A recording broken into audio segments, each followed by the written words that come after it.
just put that to you in a chat. That's so funny. Okay. Well, if you're just tuning in now, you missed Jessica's intro, but Jessica Feeney has joined us and we're happy to have her. Jessica, you should have full ability to share your screen if you want to turn your slides on. And if you need, I can monitor the chat for you as well. Yeah, just give me a second to get them here. So it's going to show this first. Yeah, from the start. So hi, everyone. My name is Jessica Feeney. Jessica, sorry, we are stuck looking at your Zoom screen at the moment. Interesting. Let me restart. No worries. Technical difficulties every time. This happens with everybody. Yeah. So can everyone see my screen now? I should have confirmed. Okay, yeah, so hi everyone, my name is Jessica Feeney. I'm going to be talking about what makes a great e-commerce website. So you did get a brief introduction. You did get a brief introduction before, but yeah, I did recently grad from the honors bachelor degree program at Fanshawe, and then I worked at SWATC, which I call Southwestern Ontario Tourism Corporation, so we shortened it to SWATC because it is a bit of a mouthful. And then from there, I discovered my passion for helping small businesses, which is where the Shop Here program with Digital Main Street really helped because they actually work with small businesses. So that's any business that has under 10 employees in Ontario to help them create an online platform. So the platforms that I normally use are Shopify, Square, and sometimes Squarespace. Yeah, so for the agenda today, I have 6 tips that I've kind of created for today. And then I'll talk a little bit more about Shopify and kind of setting it up and like pricing. And then I can show you a few examples and helpful resources. Yeah, so the 6 tips, I've just kind of listed them here. So design, images, navigation, reviews, contact page, and checkout experience. So for the first one, so the design of an online store is one of the major influences of how successful the store will be. Consumers often judge a business's credibility for their website design. And one of my main tips when designing and starting out a business is to keep it simple. My reasoning for this is that when you add like a lot of elements, kind of like pop-ups and like a lot of flashy things to your websites and apps, this can distract your customers from the main purpose of your store, which most times is the product you're selling or the service you're selling. So simple websites also load faster, which reduce bounce rates, and they help engage more visitors. To put in different terms, less is more when it's designing. And here I've showed a little screenshot of just kind of a simple site. And then this had the mobile view, but I kind of cut it off there. But it just has easy to navigate and things like that. So let's go to the next point, which is high quality images. So I would also say high quality product images for this. So you might have heard of the saying that 1,000 words is a picture is 1,000 words. And quite honestly, that's true in the e-commerce world. The products, yeah, sorry about that. Page just flew out. Yeah, so products images help visitors form their first impressions of your product. These can either distract or turn people away from your website. So for example, when I'm shopping online, and I probably wouldn't trust a store that failed to offer good photographs for their products. And unlike normal brick and mortar retail stores, consumers can't touch or feel the products. So they often turn to these images to make a purchase decision. And this is why everyone that's starting out, from no matter how small your business is, should invest in high quality product photography. And then another thing is when you're setting up an online store, you should always make sure your images, at least the product ones, are a consistent size. So if you have product images that are a bunch of different sizes, it's not great for the layout. You should also try to not lay them out in more than 3 or 4 categories, because if you do like 5 in a row, this is hard to be mobile friendly. And then the next, and if you can see in the photos that I have here, there's a clear focus on the product. I just grabbed these stock photos, which I'll show you the app where you can get these free images from later. And then Yeah, so the next point is it should be easy to navigate. So it's important to keep consumers in mind when creating a website. You want to show how you want to consider how your customers shop. So you want to make it easy for them to go through your website and find the products that they want, the information that they want, and just things like that. So the three things you should definitely keep in consideration are the main menu. So in the main menu, you should always include it in the top of the page or even on the left side of the page. And I personally like to also put like a mini menu in the footer, just so that if they're at the bottom, they can also click there. And then the next thing is product categories. So you want to make sure you're organizing your products listings with like terms like men, women, or kids to just categorize that collection. And by doing this, it makes it easier for your customers to search and filter through the products that you have, whether it be color, size, product type. And the easier you make these category and the pages, and the easier you make it the pages easier to navigate, it'll be easier for your customers to find what they're looking for and help them make a purchase. And then the final thing for navigation, I would say, is to add a search bar. Most times I'd like to put it at the top of your website, but you can do it at the bottom too. Just the search bar just easily helps them just look with keywords to find those things. And then the next thing is reviews and testimonials. So for when I'm shopping, especially online, I always like to look at the reviews. The reviews really help me see, like, let's say if I'm buying clothing, see if it like fits to what the size says it is, or if the material is great, or if people are actually just liking if the color matches, which is another thing for images. It's important to have the image display what actual color the product is. And also testimonials. Testimonials are so important because they can help build trust with your visitors. So same thing with reviews, but including a photo of a person providing a testimonial will just help that your website feel more genuine and authentic. Yeah, and then the next part is contact us page. So if a customer has a question or concern regarding your website, they're more than likely going to search for the contact us page or some kind of contact information. So they'll scroll down to the bottom, and you want to make sure, it's so important to have that information as easy as possible to find. So you don't want to lose a customer for something as simple as forgetting to put an email address or a phone number at the bottom of your page. There are plenty of options here, such as like an email address you can have a phone number, hours of operation, even a map to where the location is if you do have one, and then a contact form, which is my favorite. It's just so easy for your customers just to send you a direct message. But you can also now add like Facebook Messenger to most websites, or you can add like a chat box too, which helps customers feel fully engaged. And then the next tip that I have is the checkout experience. So I would say user experience on e-commerce sites is critical to success. If the checkout process involves too many steps or is too confusing, shoppers will wind up abandoning their cart and then leave with items left unpurchased.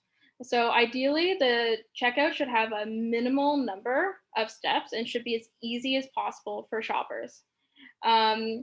Make sure also, which is important, is that the design of the checkout is simple and easy to navigate, and it can give your customers the option. And you should always give the customers the options to register for your site or check out as a guest, because you don't want to force anyone to sign up for your website. And then you should also make sure the process is crystal clear. So what information will they need to process, and where will they need to enter it?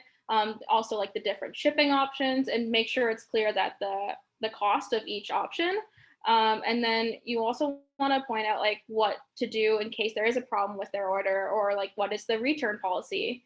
And then also, once a purchase has been made, you want to direct your customers to a confirmation page so that they will know that everything did go through.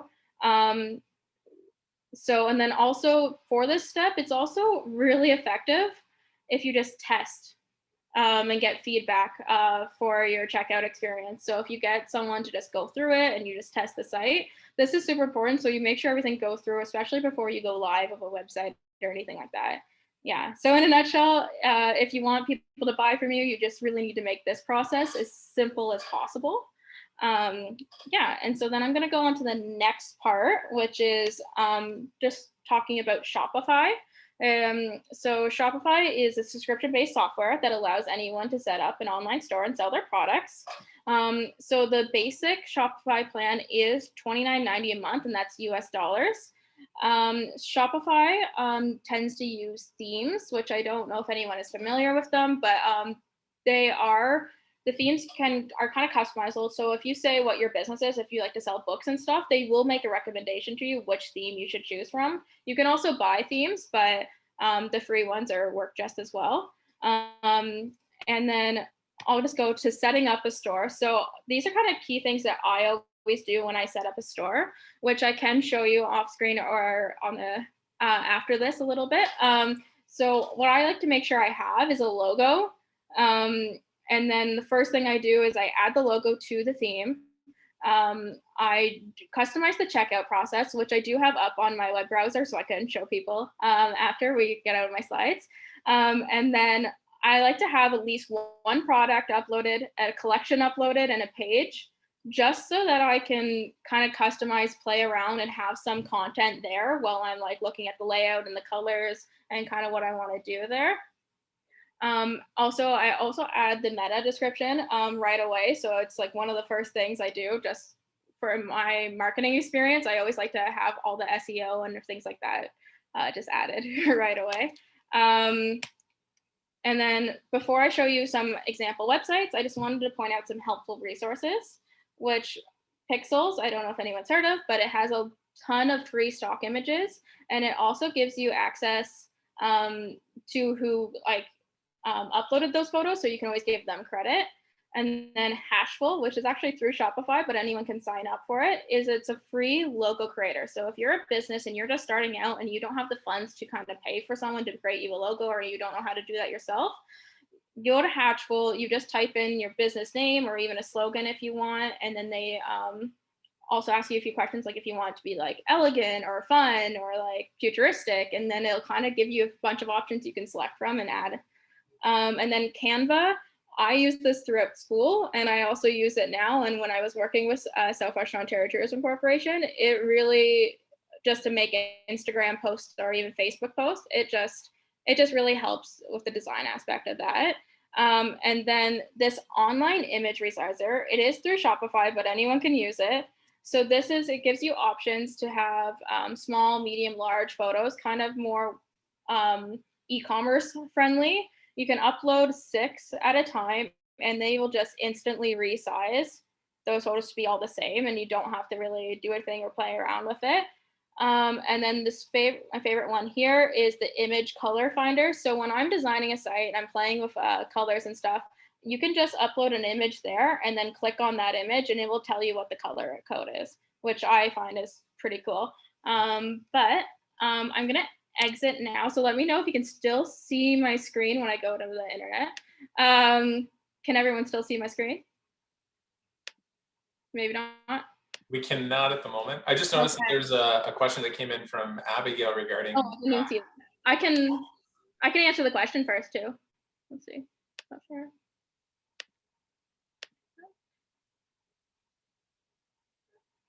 Yeah, so I would 100% recommend using Hatchful as a temporary thing, because logos can always be changed, and especially if you're starting out, as long as you kind of add the colors that you want for your logo design, like the future, like just to keep it a little bit simple, because branding is important and making sure that it is consistent through all your channels. But I'd say if you don't have the funds to start out, I have a lot of my clients just grab one from Hatchful, use it, and then when they're ready and they have the funds, and just upload a new one. It's pretty simple too.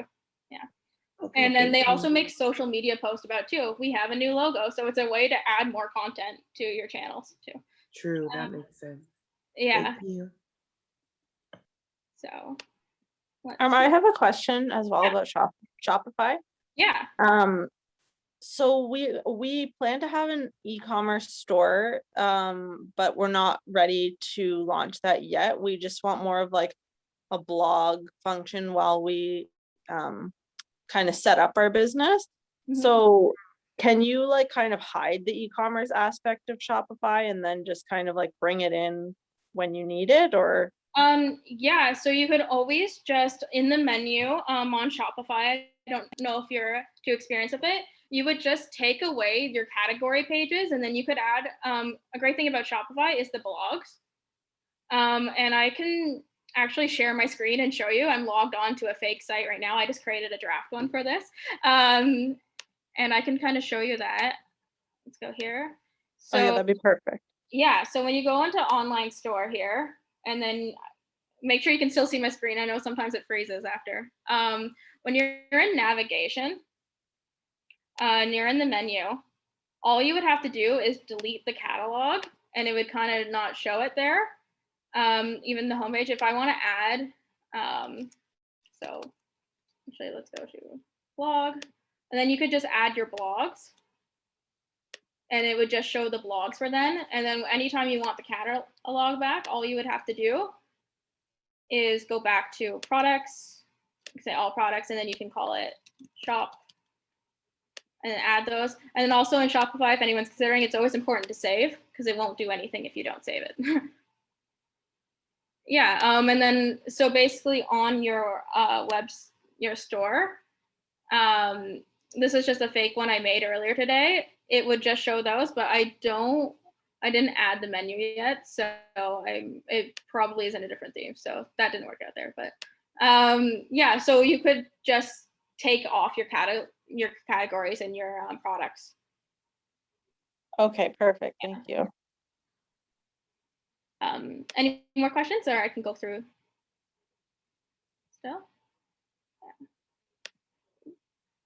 Let me just get out of the draft site there so it can go straight to what I was going to show you. So I'm sharing my screen now if everyone can see it. Yeah. So this is something I always do when I'm setting up a store. I go to the settings and then I go to checkout first. And the form options here, I always make sure to require first and last name. I don't normally have company name. I always put it optional. Second address line, optional. But I always require a shipping address, phone number. So when Canada Post, which is automatically set up through Shopify, is delivering a product, they have the number there that they can contact the customer. For things like if you're doing a coffee shop or if you have like a restaurant, you can also add tipping options. Order processing. So this is do not automatically fulfill any orders in the lines. I like to keep it at do not automatically fulfill, just so it kind of gives you time to process the order and see if you have all the materials. I do recommend if you do offer gift cards on your site to do the gift cards automatically get sent. And this is any additional script, so that would appear at checkout after they're done. And then this is the show the sign up option. So for email marketing, which is great about Shopify, it has like the email marketing built in. Yeah, and so as I was saying earlier, one of the main things that I do when I set up a store is I go here in preferences and I would fill out the meta description here. Just so when you start, and then I'd also add the social media sharing. For those who don't know, Jessica, can you tell us what a meta description is?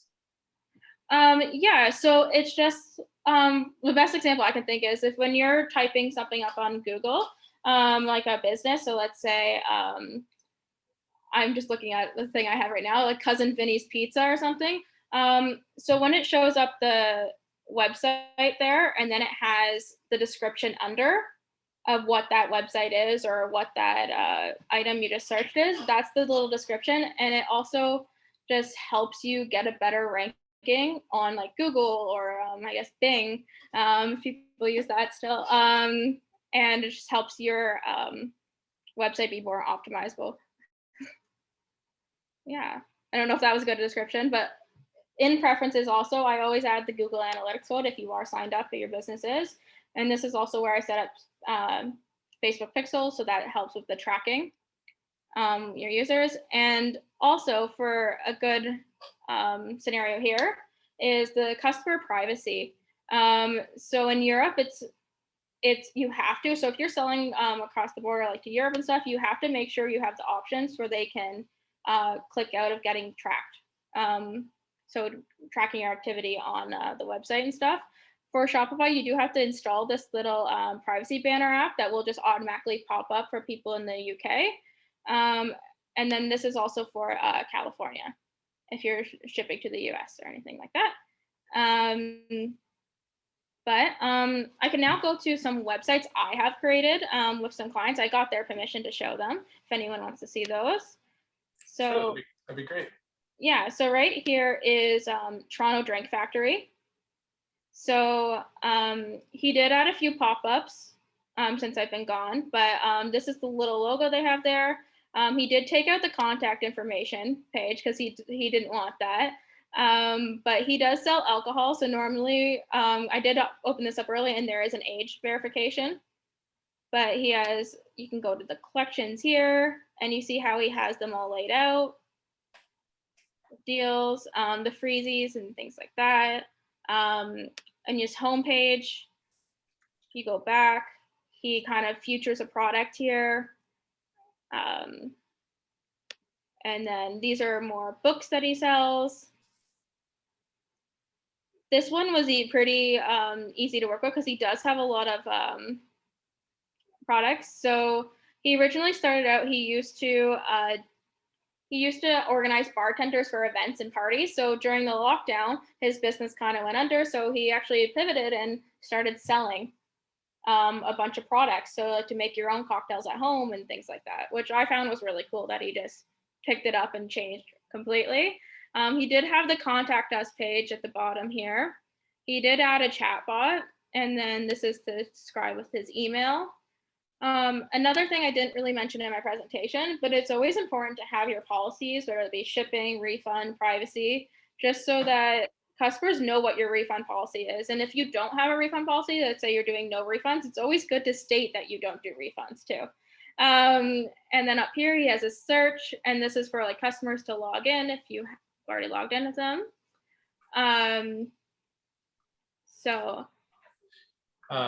Do you recommend using the Shopify like policy generator? I do. Yeah.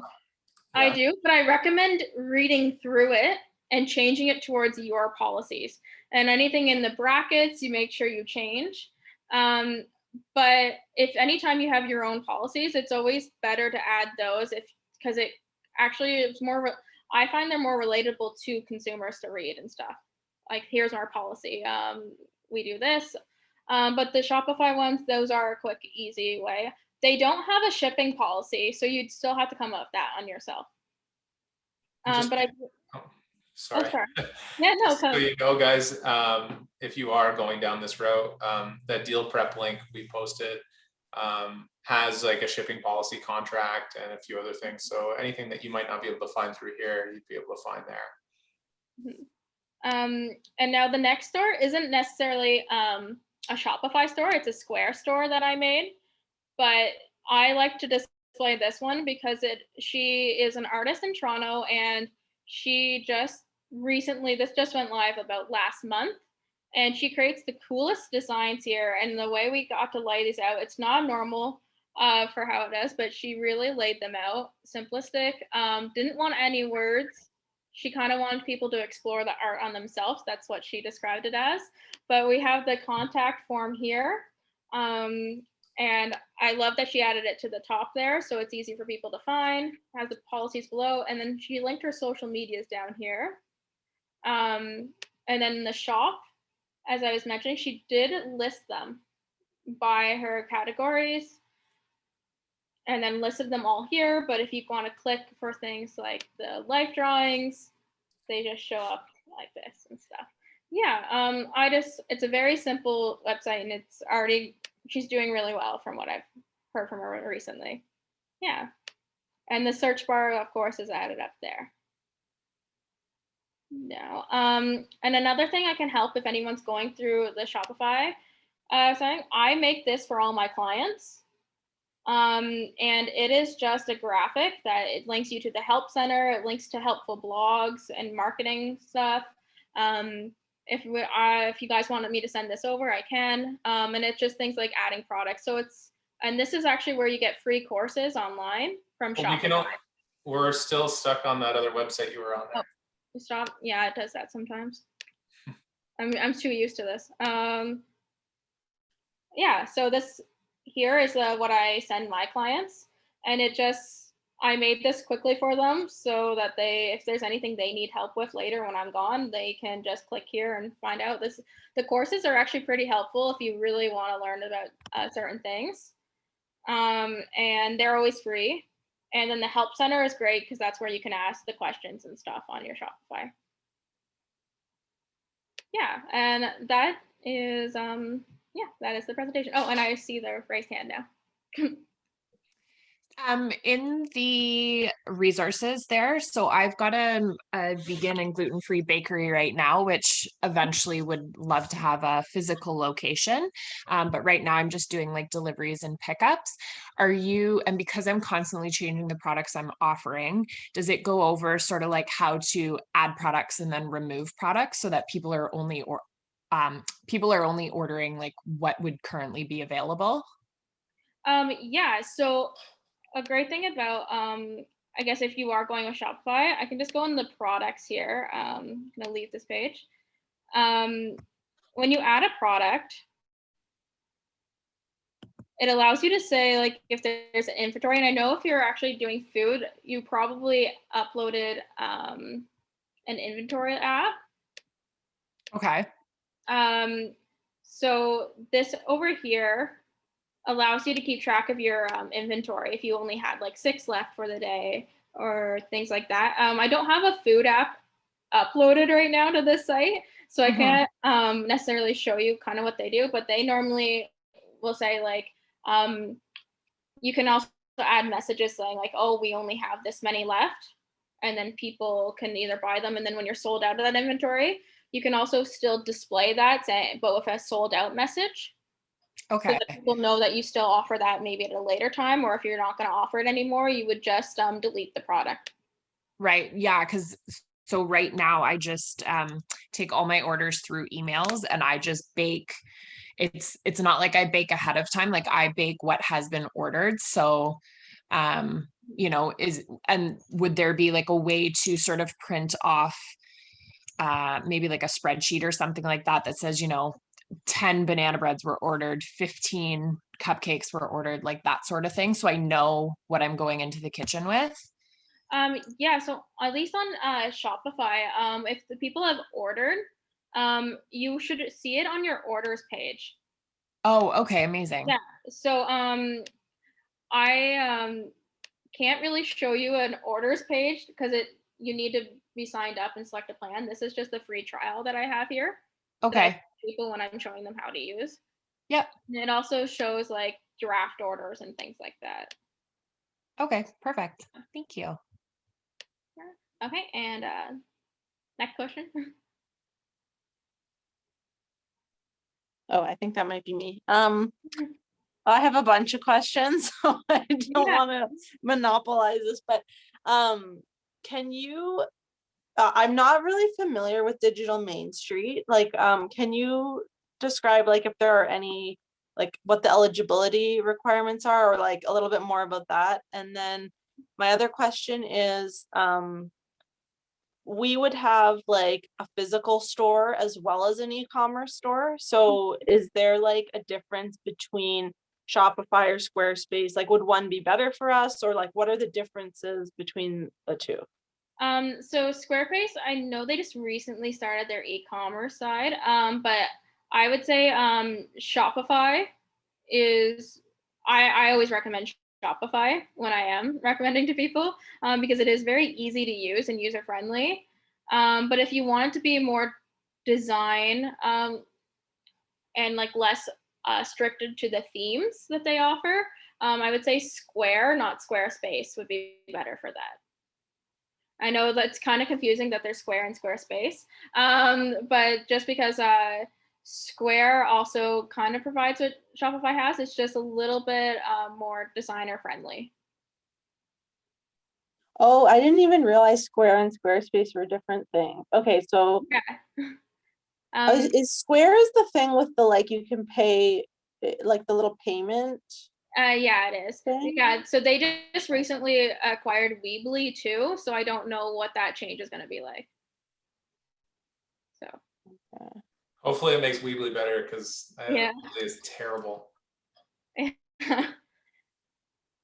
So can you like I was saying sort of like about like if we have inventory that is at our physical store as well as online, like some way to track it both, do you know what I mean?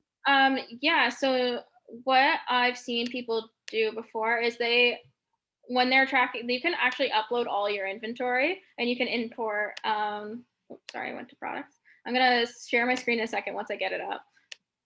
So you can actually import, let's say if you had a tracking of how many you had in store and you had the SKU, if you wanted to connect them, because Shopify does allow you to do that, you have to sign up, I think, for their second plan. So it's not in their basic plan, but it is in the middle one there. And it allows you to use their POS, like track your POS too. So when people are purchasing in store, it will take the inventory down, or you can manually input how many you have left in store and how many you have left online if you're only limiting them. So your checkout in your physical store would be like linked to your Shopify on the back end. Yeah, if you would just need to integrate it. Okay. And I think they allow you to do that in the second plan, not in the basic. Okay, cool. Okay. It's, Yeah, thank you. it's actually pretty easy to do. Yeah. For one of my businesses, we used something similar. We had with like 3 physical stores in 3 different locations, plus online store, and then we were also working with a outside party with like a virtual store, and we managed to like integrate all of the all from one main inventory.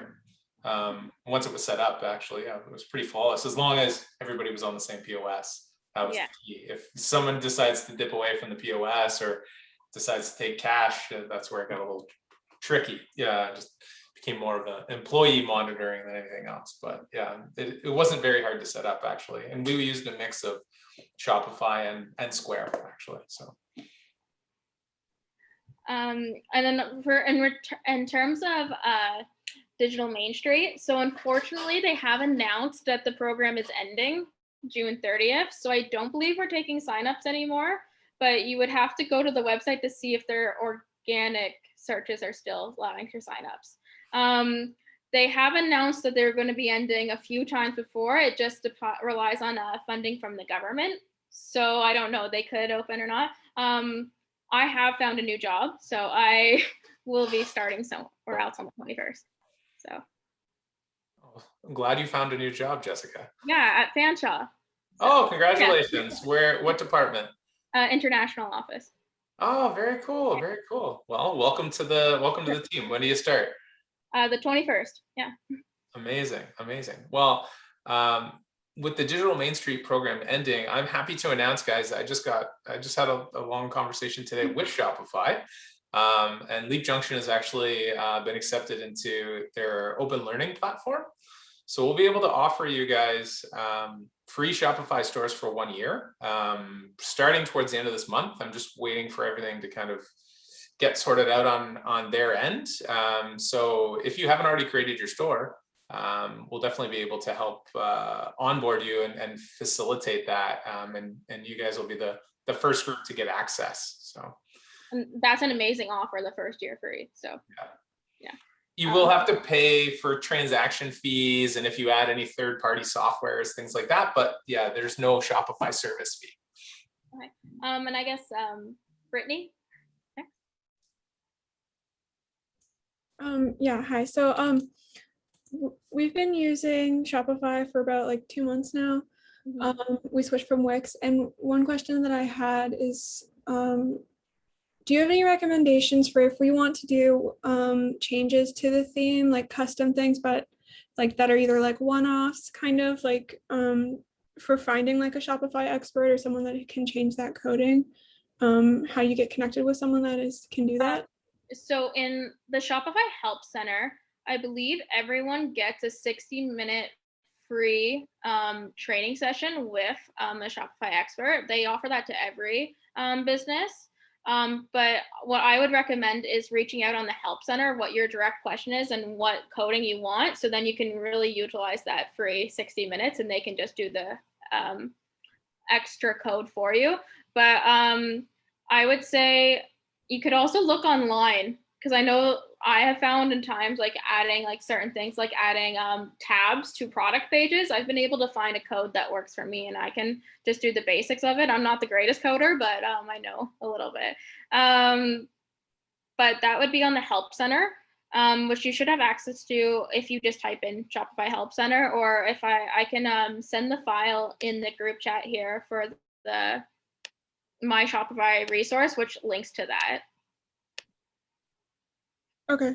And if like we don't have like any coding experience at all? Yeah, they should be able to help you, like one of the experts. Okay. And have you ever do you have any experience with like not using an expert? Like, should we always use ones that are like kind of like certified by Shopify, or? I would say, so I've been on both ends of this where I have clients sign up and they hired someone that completely messed up the coding on the site. So I would always make sure, if you're not going to hire a Shopify expert, because they can be pricey, to find someone who has examples of their work and what they can do, and just really talk to them like what they are able to do, because I wouldn't want anyone to just like find the cheapest coder they found online and then mess up the code on the site and things like that. Because once you do that, it's really hard for the experts to come and help, and it's probably more expensive too. So yeah, and like what David said there. So Yeah, thank you. Yeah, vet people very carefully, especially if you're using Fiverr. For designers, ask for real examples, just like Jessica said. That's key. I've been burned before. Yeah. Any other questions, guys? No? Is anybody who currently, like, just sort of show of hands here, who currently, I know there's about 4 of you, I know who has a website. Who's got one that they're like actively working on right now?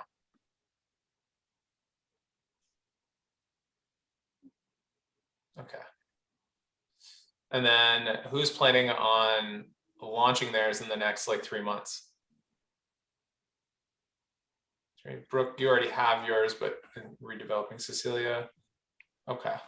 I don't know if I'll be able to launch mine,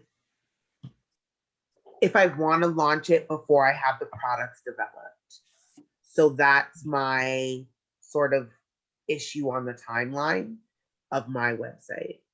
I say get that website up. Start gathering information, whether it's email addresses, contact info, create, buzz about it and drive traffic there, that you are coming.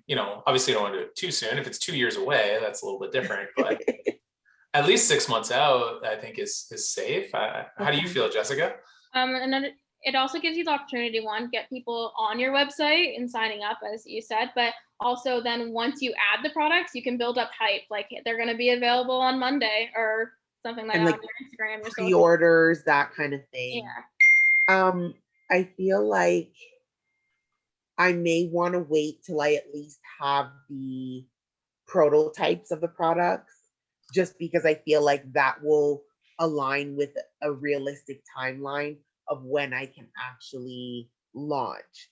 So 6 months out from when I intend to launch, I would probably have the products a little bit before that. So that makes sense, Dave. Thank you. No problem. Rachel, you had a question?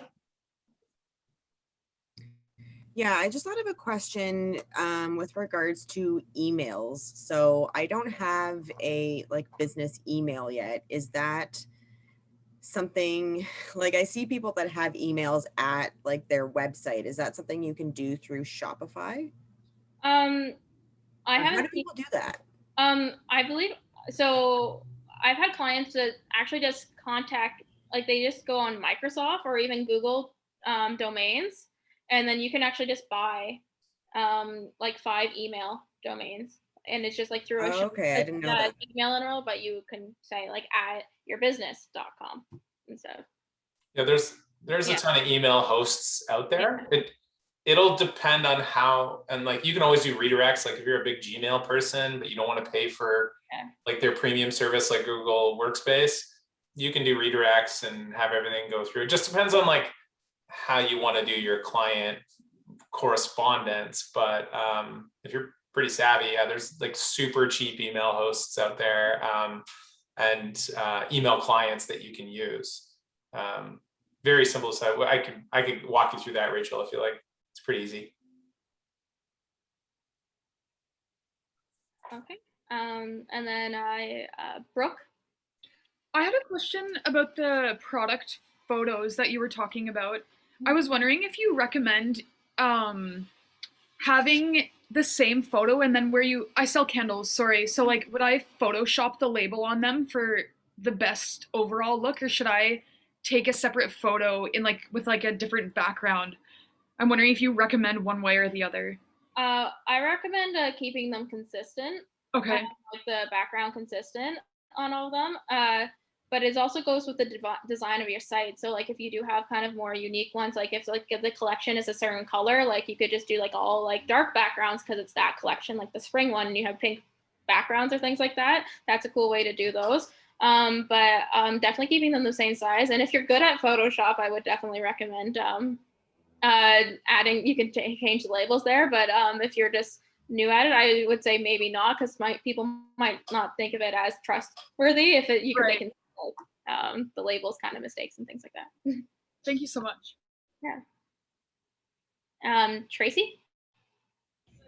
So I was just wondering if I were to, because I wasn't planning on having like a product per se, but now that it's been offered, I have been thinking about doing like a printing service. And so would I just have like sizes? Like, I'm just wondering how you go about that one. Like when someone's trying to like purchase a print through myself instead of through like a second company, would I just have like a blank? Yeah, so I've by 7 or like different sizes, and then just they purchase that. So on Shopify, at least I've seen people use, I forget what the app is called, I'm so sorry. It's an app, and then that allows people to upload a file of what they want to be printed, and then you would just create the sizes. Okay. And then you could like label them. Also with Brooke, maybe we can talk, because having the same style and photoshopping labels in is easy but hard and very noticeable when all your images are all the same, and you could customize it with like different like herbs or things that are in it. Like you can have that on the side, and it really helps sell your product. Thank you. I'll definitely message you.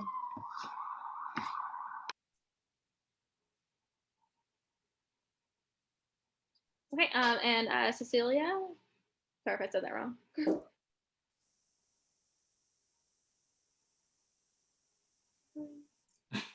Cecilia, you there? She has a kind of a spotty internet connection sometimes. Oh, that's no problem. It happens. Yeah, I can also put my email in the chat, so if people have more chat questions, or you can also contact me on LinkedIn. I'm normally on there, not during work hours though, so it'd always be evening replies. Sorry. Oh, we just lost Cecilia. Definitely, she lost her internet connection. Awesome. Well, does anyone else have questions?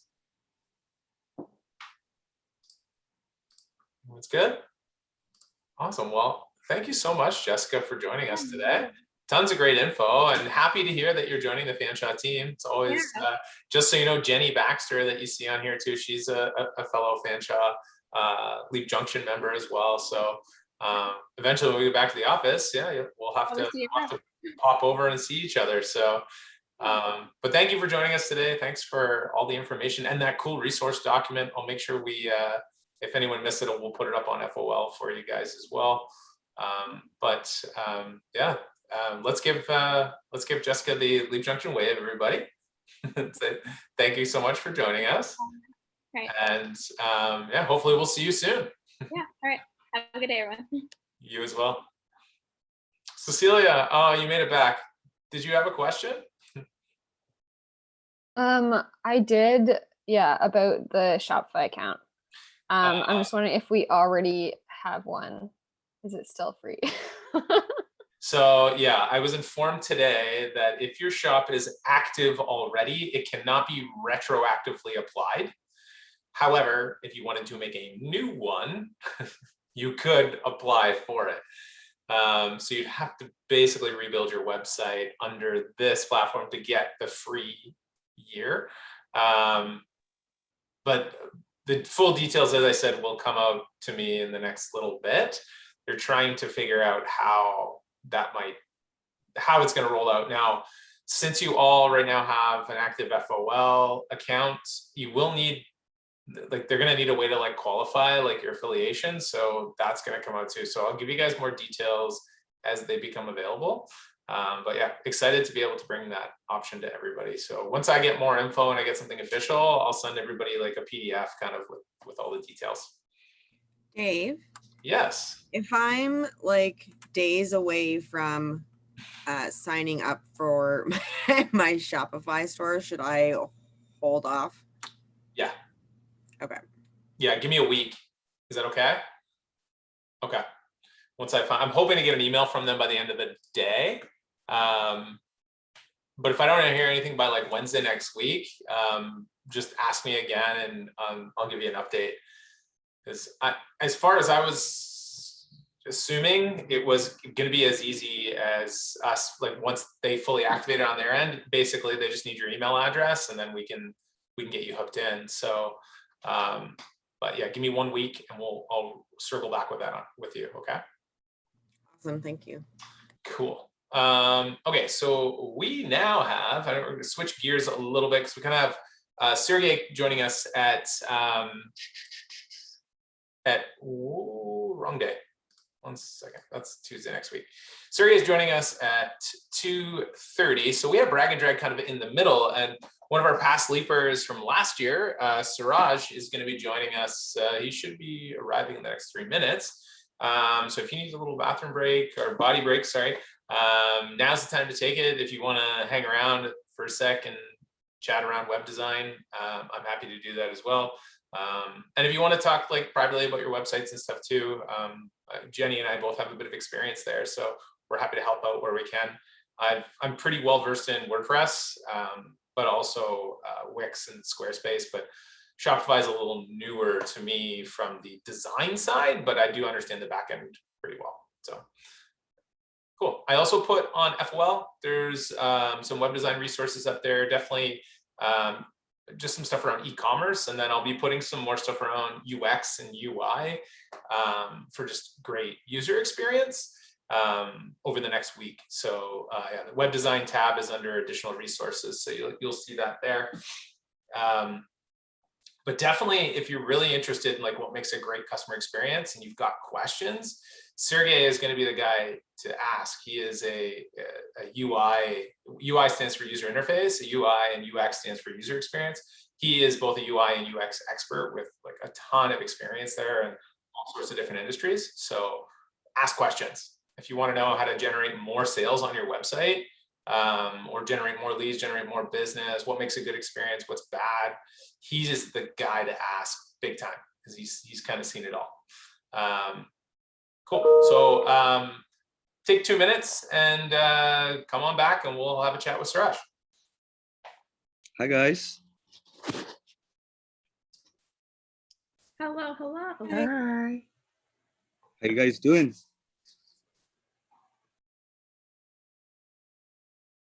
Good, awesome. Hi Jenny. Hi Suraj, how are you? I'm doing great. How are you? I'm wonderful, thanks. Awesome.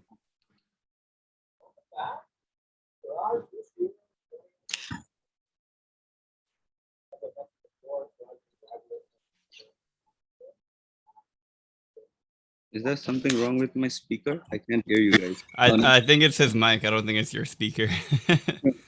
Now I can hear you guys. Yeah. Yes. I don't know what's going on, but every time I go into a breakout room and switching my mic around, apologize about that. I was just saying, yeah, we're happy to have Serge join us today and guide us in our weekly brag and drag.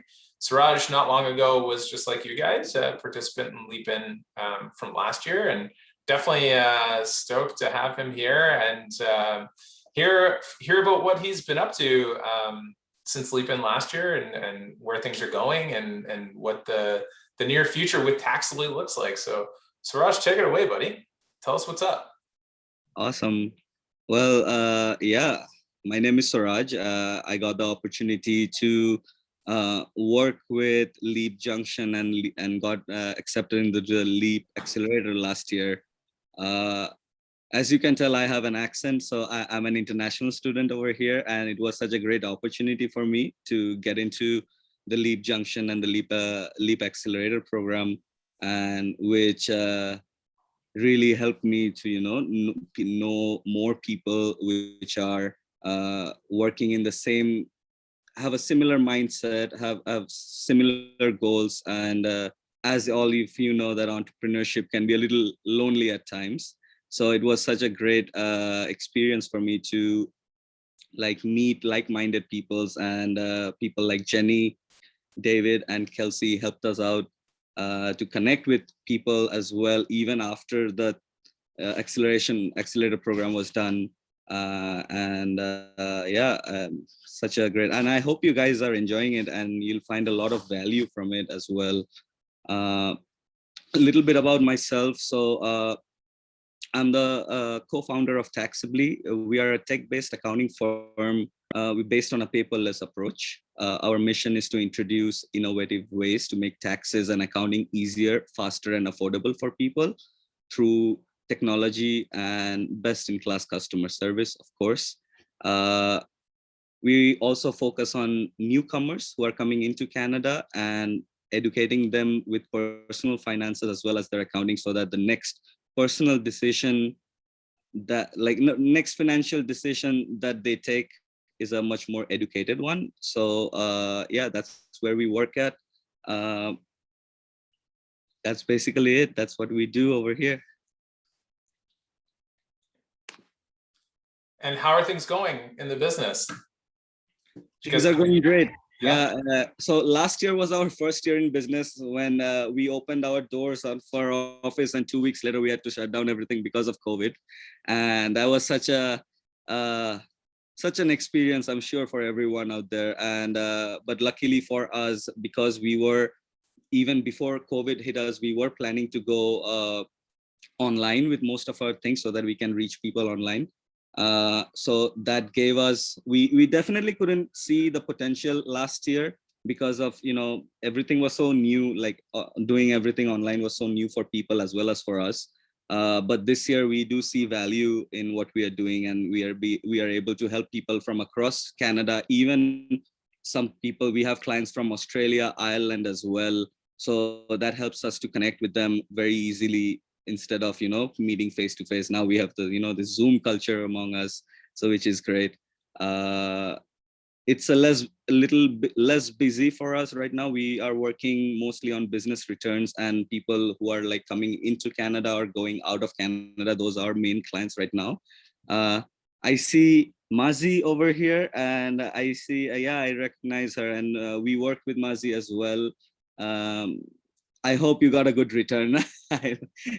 But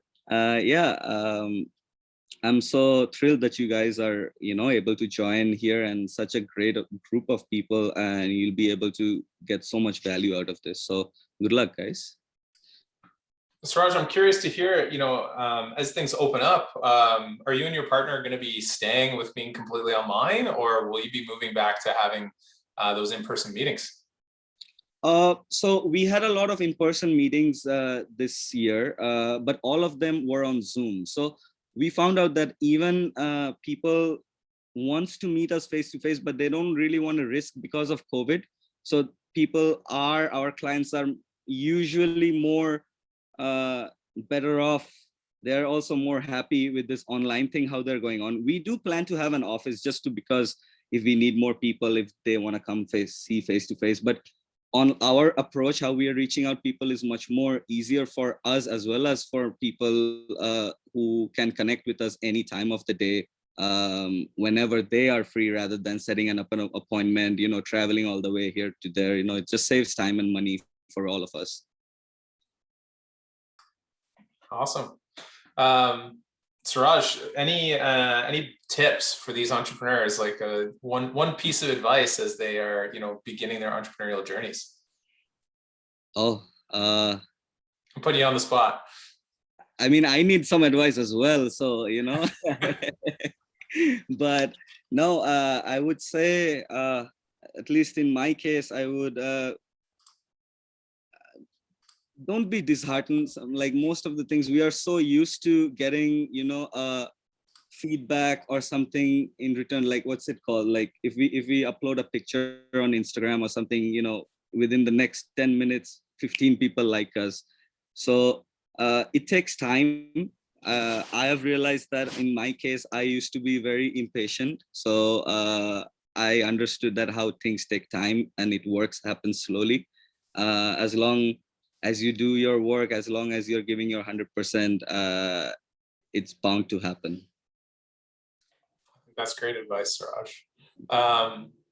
Before we get into brag and drag, one last thing. I always try to get our entrepreneurs to recommend either if you're into podcasts, or a book that you think might bring back value to the group here. Both. I read books, I listen to podcasts. So whichever is easier. Some people like to read, some people like to, put in their audiobooks. Whichever it is, I feel like, people who write these books, they have a lot to share, and it's very it helps me in a lot of ways, and I'm sure it's going to help you guys in a lot of ways to listen to their experience, how they do things. So do you have a specific podcast or book that you think would help a new entrepreneur? Yeah, so there is a Bigger Pockets podcast for entrepreneurs, business podcast for bigger pockets. That's very good. There's also a Bigger Pockets Money podcast, which talks about how you can be financially free down the way. And there is another one called Bigger Pockets Business Podcast. It talks about new entrepreneurs, how they started their businesses, what they went through, and where they are now. Awesome. Thanks for the recommendations, Serge. We really appreciate it. Of course. Do you want to get us started on the brag and drag? Okay, sure. And then you gotta pick the next person after you go. Okay, sounds good. All right. So I always used to think about this. Okay, so my brag would be, so we are trying to provide a few more services at Taxably, including life insurance, as we found out that a lot of people would require life insurance, especially people who are coming in from other countries, who are new here, who doesn't know exactly how things work. So, and a couple of other services, which I will be setting up a meeting with David to talk to him soon about that as well, getting some of his advice. But yeah, there are a few projects that are coming in. We are working on a couple of other services other than accounting, which people might need, newcomers into Canada, and we are working on how we can provide that service to them. That's kind of a brag for me right now because I'm working on it. A drag would be, oh gosh. Oh, okay. So yesterday I got my first dose of my vaccine, and my hand hurts a lot today. So that's kind of a drag for me. Other than that, I think I feel pretty good. Awesome. Thanks for sharing, Serge. Do you want to pick the next person to go? Sure. Let's see, Steve and Janan. Okay. brag for this week. Well, we finally issued our regulatory letter to the Ontario Ministry of Agriculture and Food, which kicks off an entire process to allow us to get licensed to process our dairy products and actually like open and start what we want to do. That's also our drag though, because now I have 7 different document packages that total about 700 pages that I have to read and fill out. So it's a very long and yeah, it's a process, but anyways, so good and bad at the same time. So if you can remind me, let me know what you guys do, that I'd really appreciate that. Yeah, okay, so we are we're a dairy farm that's looking to add a creamery and a farm store on our farm so we can process our own milk and bottle it and create yogurt and gelato and have people onto the farm and buy the products and try them and hang out and check things out. So that's awesome. Cool. Congrats. Do you want to go on? Yeah, so my brag is I've decided that visiting farmers markets and little food festivals and things is part of my market research for this summer. So now I have to do it, and I'm going to schedule time to go out and visit these things, starting with Ilderton's food truck, first ever food truck thing tonight. So yeah, I'm excited about that. And drag is like, so even though we're working on this, like there's still other farm activities that have to go on. So Steve was like tied up all weekend turning hay or like doing something with the hay. So I couldn't get anything done because I was just like obviously watching our son and trying to write a marketing plan and trying to do a million other things. And so yeah, that was not very productive, but it's all good. These things happen, right? Because the farm work continues on the weekend or like over any day. So you just adapt. Who's next? Let's go with Brittany. Hi. So I'm the founder of Reed Supplies Canada. It's an online store that sells music supplies to bassoon and oboe players. I saw yours. Yeah. Do you play a few instruments, right? Yeah, so bassoon's my main instrument, but I also play like piano and oboe. So yeah. I play the violin, so that's why I remember that. Oh yeah, nice. Yeah, I'm really excited for like orchestra to be a thing again because I miss it a lot. Yeah. So my brag this week is like, so as some of you guys know, I'm doing like RSC adventures with like our little mascots, and I'm just they've been going up on Fridays, so I'm just really excited for tomorrow's because I think it's really cute. Jenny saw it, so I'm looking forward to that. And then my drag is that I have a school assignment that I'm just not really into, and so it's kind of sometimes with some of my music stuff I have to make a decision of like, do I want to just get it done in like an hour or so and like be the bare minimum, or do I actually like want to have fun with it and be creative? So like I have to make that decision this weekend for one of my assignments, and I don't like doing it, and yeah, just trying to manage time right now is a bit of a drag. Let's go with Brooke. Hi there, I'm Brooke, and I am the co-owner of a handmade candle company called Flicker Candle Co. We do custom labeling, and my brag for this week is also getting my vaccine, and I had the very sore arm afterwards as well. But it's feeling great here. Everything is like kind of getting back to normal, so that's amazing. My drag, the exact same as Brittany, actually. I'm in my finals right now, so it's a little bit stressful to have a lot going on, especially when it's like very nice out, but it'll be great. And let's go with Maisie next.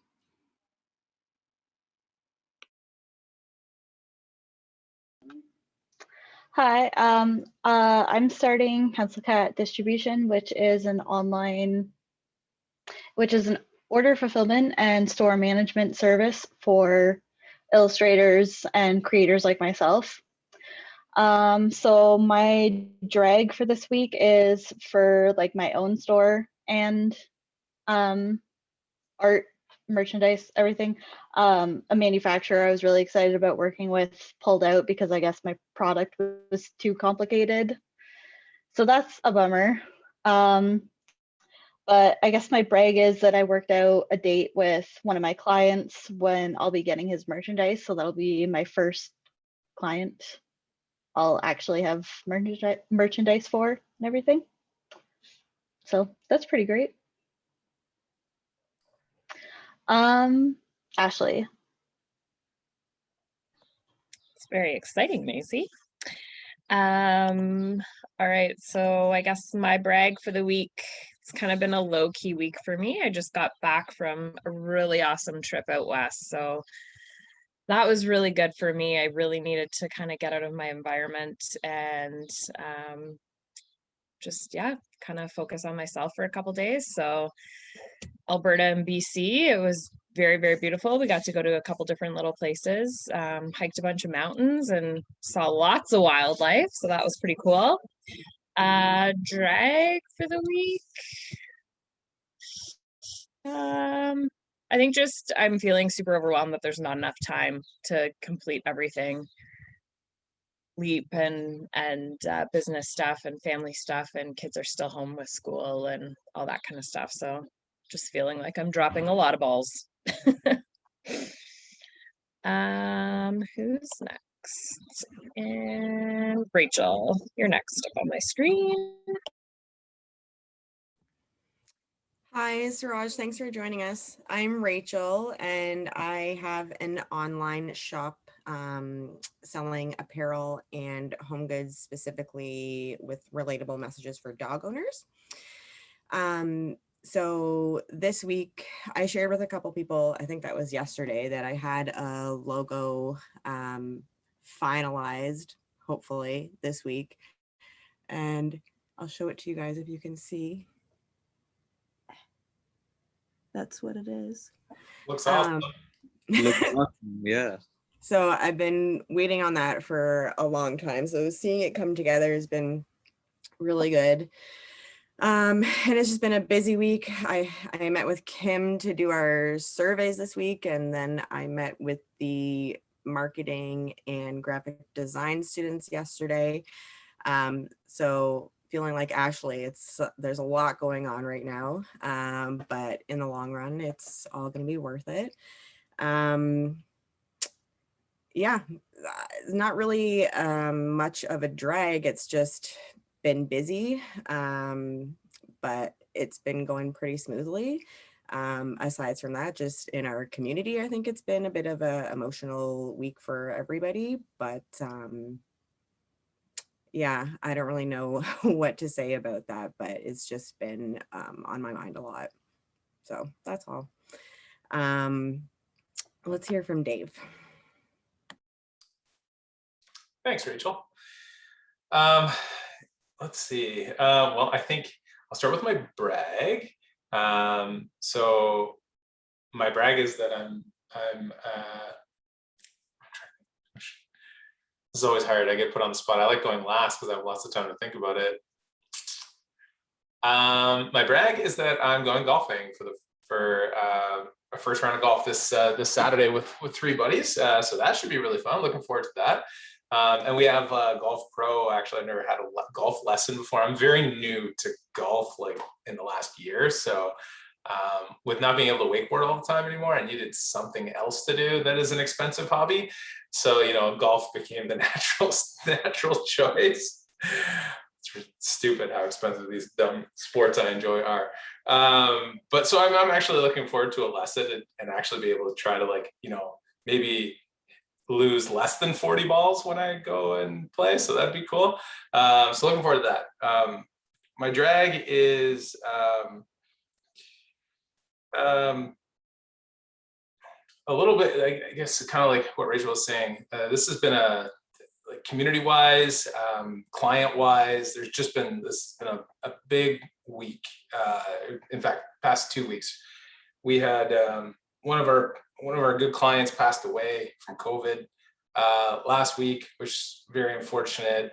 Some close community members in the Muslim community, fellow leapers, been talking with them this week, and we have quite a few indigenous clients as well. So it's been a lot of heavy conversations in the last 2 weeks. So just trying to, take all that and I guess learn something from it and just be an open ear for everybody in case they need it.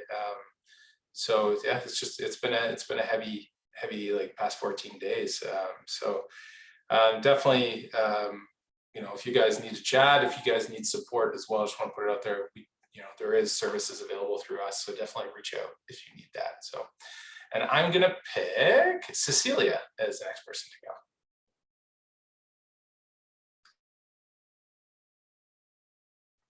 You guys hear me? Yes. Yeah, okay. My Wi-Fi has been super choppy. Okay. So I'm starting Ecclesia by Cecilia, which is modest and elegant clothing for women.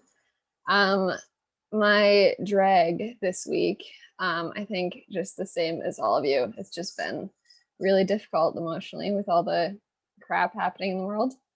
And also, like Ashley was saying, I just feel like there's literally not enough hours in the day. And I feel like I'm just heading towards a burnout, which is kind of scary. So I'm trying to I don't know, figure out how to avoid that.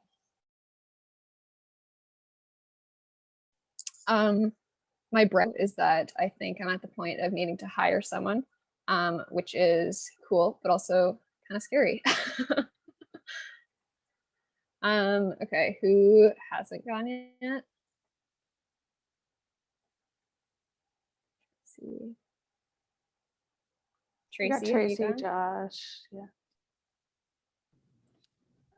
So I'm one of the owners of Select Start Network, and we are a photography, videography, and live streaming service for businesses in the London, Ontario, and surrounding area.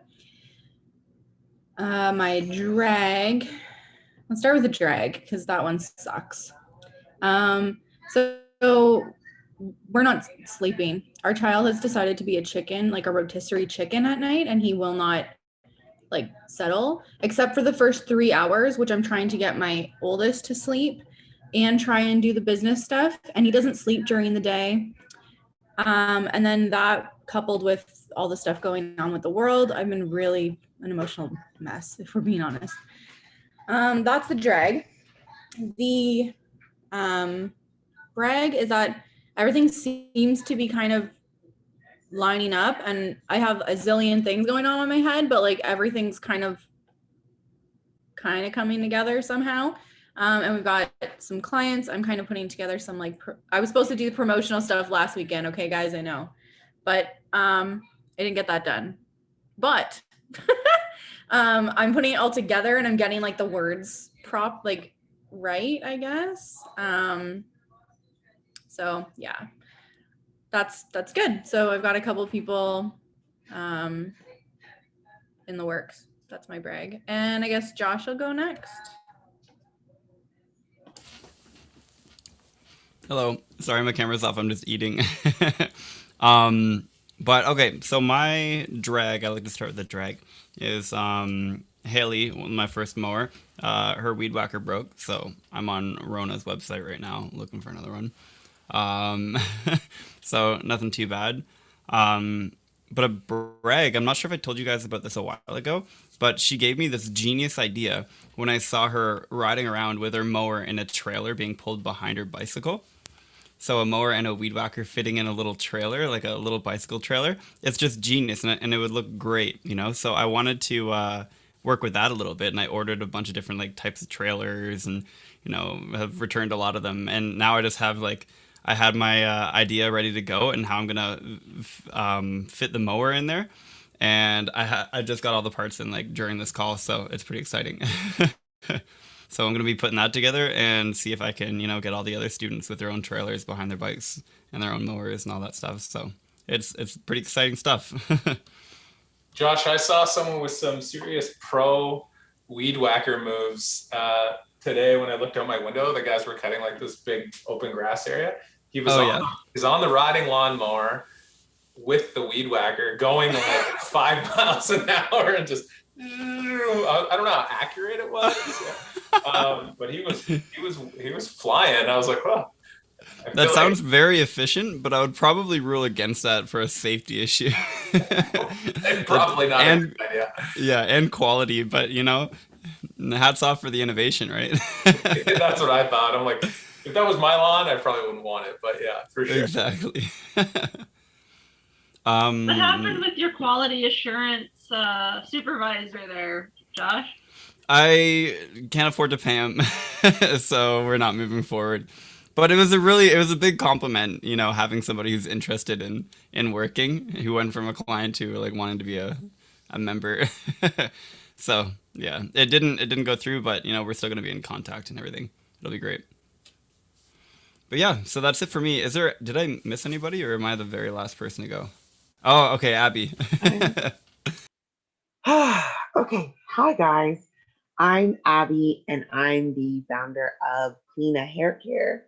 Sorry, my voice is going. I probably should get some water. I'm the founder of Cleana Hair Care.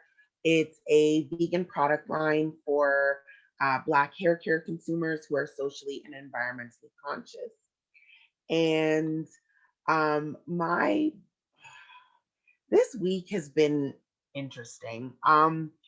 My brag, I got to go to the beach on Sunday, which was amazing, and I so muchly needed, because like many of you, I'm feeling the stress, I'm feeling the overwhelm, and yeah, so that was really awesome. And I also finished a course that I had an extension on, got my final grade, got an A, and made Dean's Honor Roll for last semester. So I'm super excited about that. And then my drag is just same with everybody, managing my time, balancing schoolwork, and trying to be an entrepreneur. And I'm negotiating terms for an internship, and it's not going well. So I'm probably going to turn down the internship. So that's a drag. But yeah, other than that, things are going well.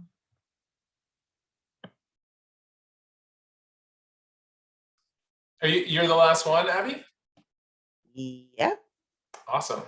Well, thank you for sharing it. Did Evity go? Wait, yeah, where is Evity? She's not here. Oh. Evity had to jump off. She had something this afternoon. Okay. What about you, Jenny? Yeah, Jenny didn't go. Yeah. What the heck? Oh. Okay. Yeah, I guess I didn't. My brag for the week, I guess, is yesterday I got to see my best friend from 6 feet away, who is currently living in Ottawa. I haven't seen her in a very long time. So we got to do like a social distance hang outside, which was very nice. And my drag for the week, yeah,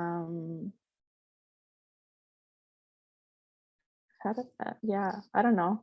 Like everybody's saying, like it's been a heavy week. But I guess I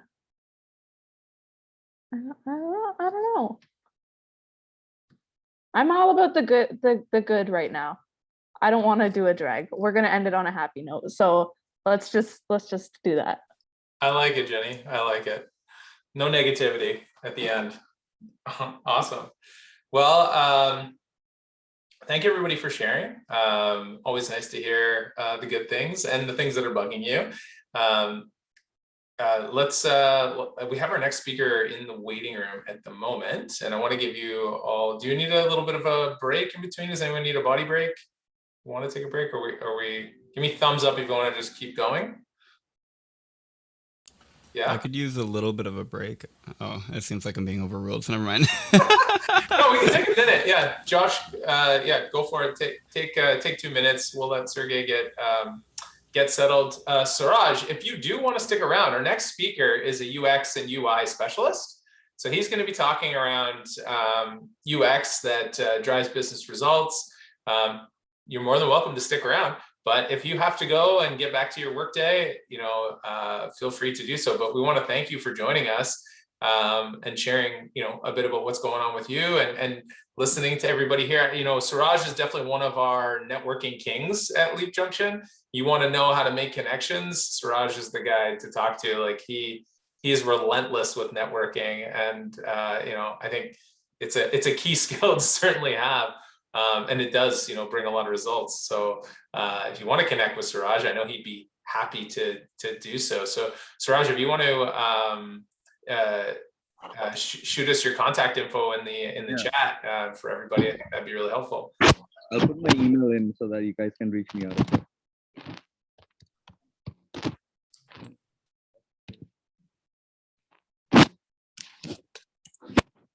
Awesome. Sweet. Well, thank you for joining us, Serge. Are you going to stick around or are you going to head out? I would have to head out a little bit, but if you guys have the thing recorded, I'll listen to it later. Okay, we'll do it. Yeah, I can send you the link. No problem. Awesome. It was great meeting you guys. Very nice. Very nice seeing you, Serge. I hope to see you soon. And yeah, good luck with the rest of the accelerator. And yeah, great things are coming. Good luck with the new PR paperwork, Serge. I hope that moves along really quickly for you. Yeah, I hope so. Let's see that. Awesome. We'll talk to you soon, Serge. Have a good rest of your day. You too, man. Take care. Bye, guys. Bye. Okay. So we're on a little body break here. So we'll just take another minute. And when we get back, we'll have Sergey joining us, guys. 10 points for Gryffindor. This is why I say try disc golf. Like, it's free. Also, it's free because there's some interesting people on that course, but there's also some interesting children. And my one of my girlfriends got into like a little bit of an argument with a child, and I had to like pull her away and be like, Michelle, you are an adult. Like, this is a child. Let's go. But they were a little mouthy. And they were picking on an old man that was picking up garbage. It was just not a great experience.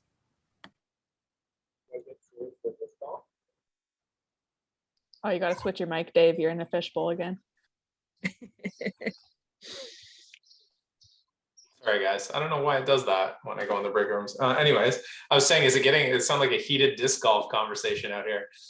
Oh, yeah. Well, I look forward to giving that a try with the two of you. So let me know where and when, because I've never played disc golf before, but it sounds like I have a heck of a lot of fun. Do we have to keep it PG, or are we allowed to drink? There are do whatever you want on that course. buckets at each hole to hold cans. It's very environmentally friendly. I love it. Awesome. Well, one of you guys needs to organize that. So let's get into our next speaker here. As you guys can all see, we have a new face here with us for this next session around user experience design. So Sergey Bornow has joined us, and we are very happy to have him. Everybody give him a friendly Leap Junction wave hello. Hello, Sergey. Sergey is a seasoned software solutions engineer and also an entrepreneur like all of you, he is very focused on solving technical problems with apps, websites, and analytics. And we are super excited to have him join us and share his expertise with us today. Hey, Sergey, thanks for having me. Yeah, you should have full screen share controls and should be all good there. If you need anything from us, just let me know. I'll keep the chat open. And we're going to hold questions for Sergey's presentation until the end, guys. So if you have questions, just keep putting them into the chat or hold on to them at the end, and we'll get to them. I'm just going to share my deck with you all. Thanks for having me. All right, like the full screen. I should kind of see it as a little cut off, but that's cool. Well, I'm Serge or Sergey, whichever is easier to pronounce for you. It's always a problem. I am based in London, Ontario. I grew up in Toronto and happily moved to London. Like I think most of you are in there. I am I'm a software engineer by trade. It's been doing it for a long time. Really just enjoying making things that actual people use. It's always probably the best thing in my career is making something happen and just seeing people use it. I had a couple of failed startups, which was fantastic, and I want to say I wish you that as well, because failing is great. I'm sure David probably talked about it before, because it will be one of your experiences where you'll know how to handle it, and take away a lot from it. Of course, you don't really want to fail all the time, so you figure how stuff works. And I've besides the websites, I have built many apps, been part of really wonderful teams in different industries.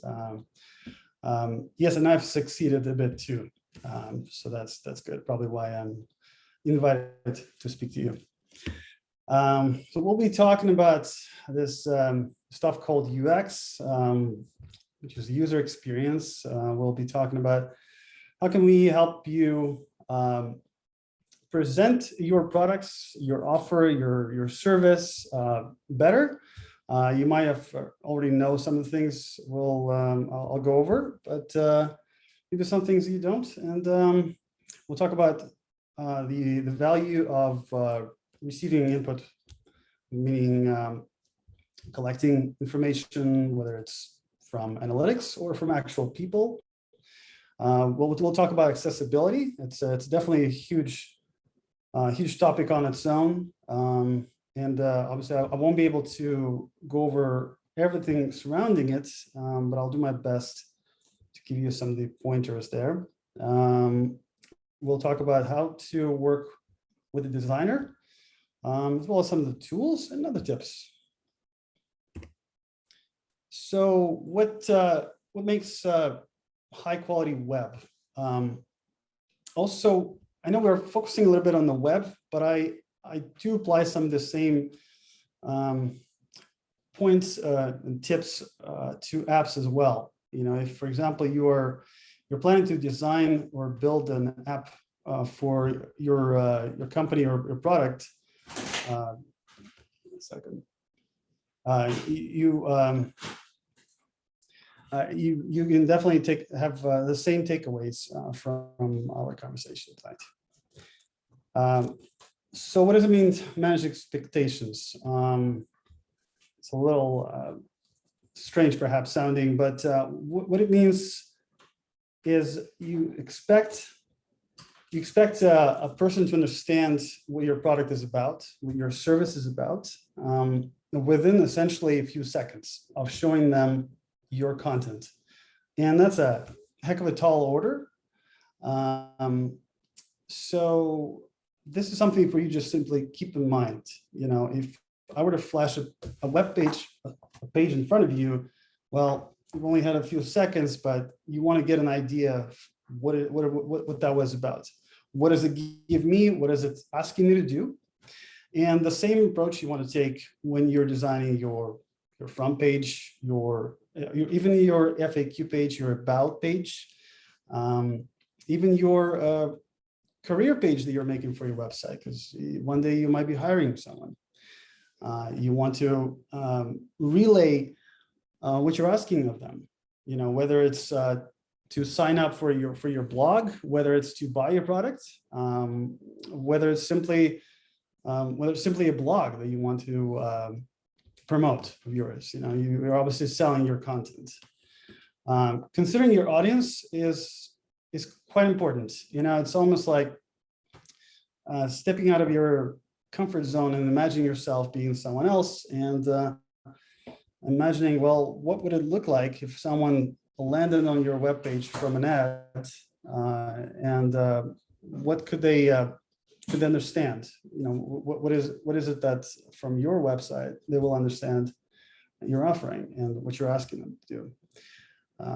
So audience is definitely a tough one, because you might have someone who's very new to just web design or web pages at all, someone who's potentially just using your mobile phone only, and that's even a tougher thing as well, because you might not really have a website that's well optimized for a small device, and yet you kind of want to get them to understand, well, hey, I'm delivering pizza, and it's a fun pizza or something like that. It pretty much anything. Quite important to have various levels of support, which means providing a place to leave a note, ask a question, connect via chat, because often enough, and we'll talk about it further, your website could leave someone with questions, and you don't really want to lose them. Another very obvious point is keeping it clean and simple. I kind of have a reference of, well, in this day and age, it's almost great to design your web pages as a postcard. You know, a postcard is quite condensed, and it forces you to frame your offer.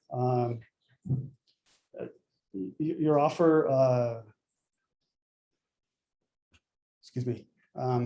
Your offer more concisely, and that's actually one of the great practices to do. If you simply take a piece of paper, just a simple piece of paper, and try to describe in a couple of phrases what it is that what you're selling or what you're asking, and go from there.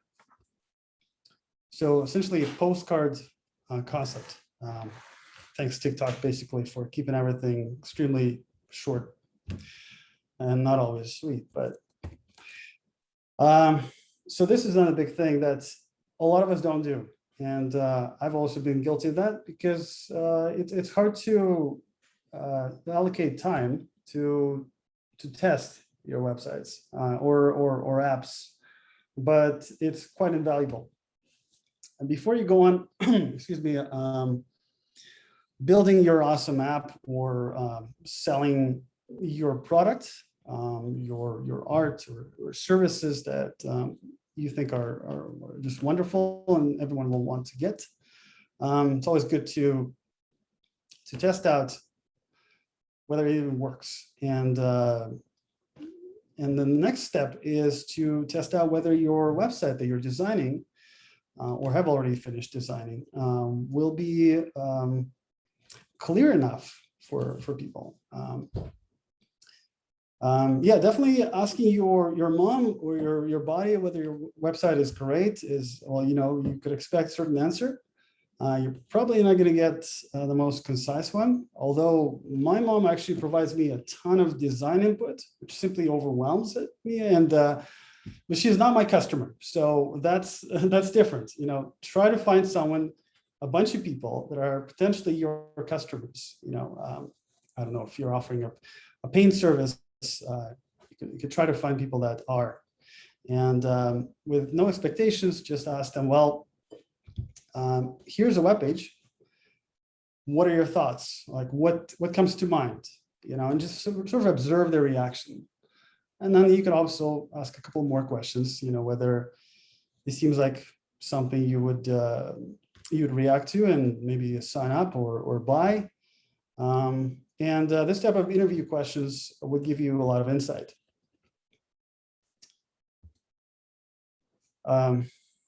So the same idea I kind of briefly talked about, what are the high converting websites do differently, is they do focus on content that is all over their web pages. And this is one of the things where you may want to consider hiring a copywriter.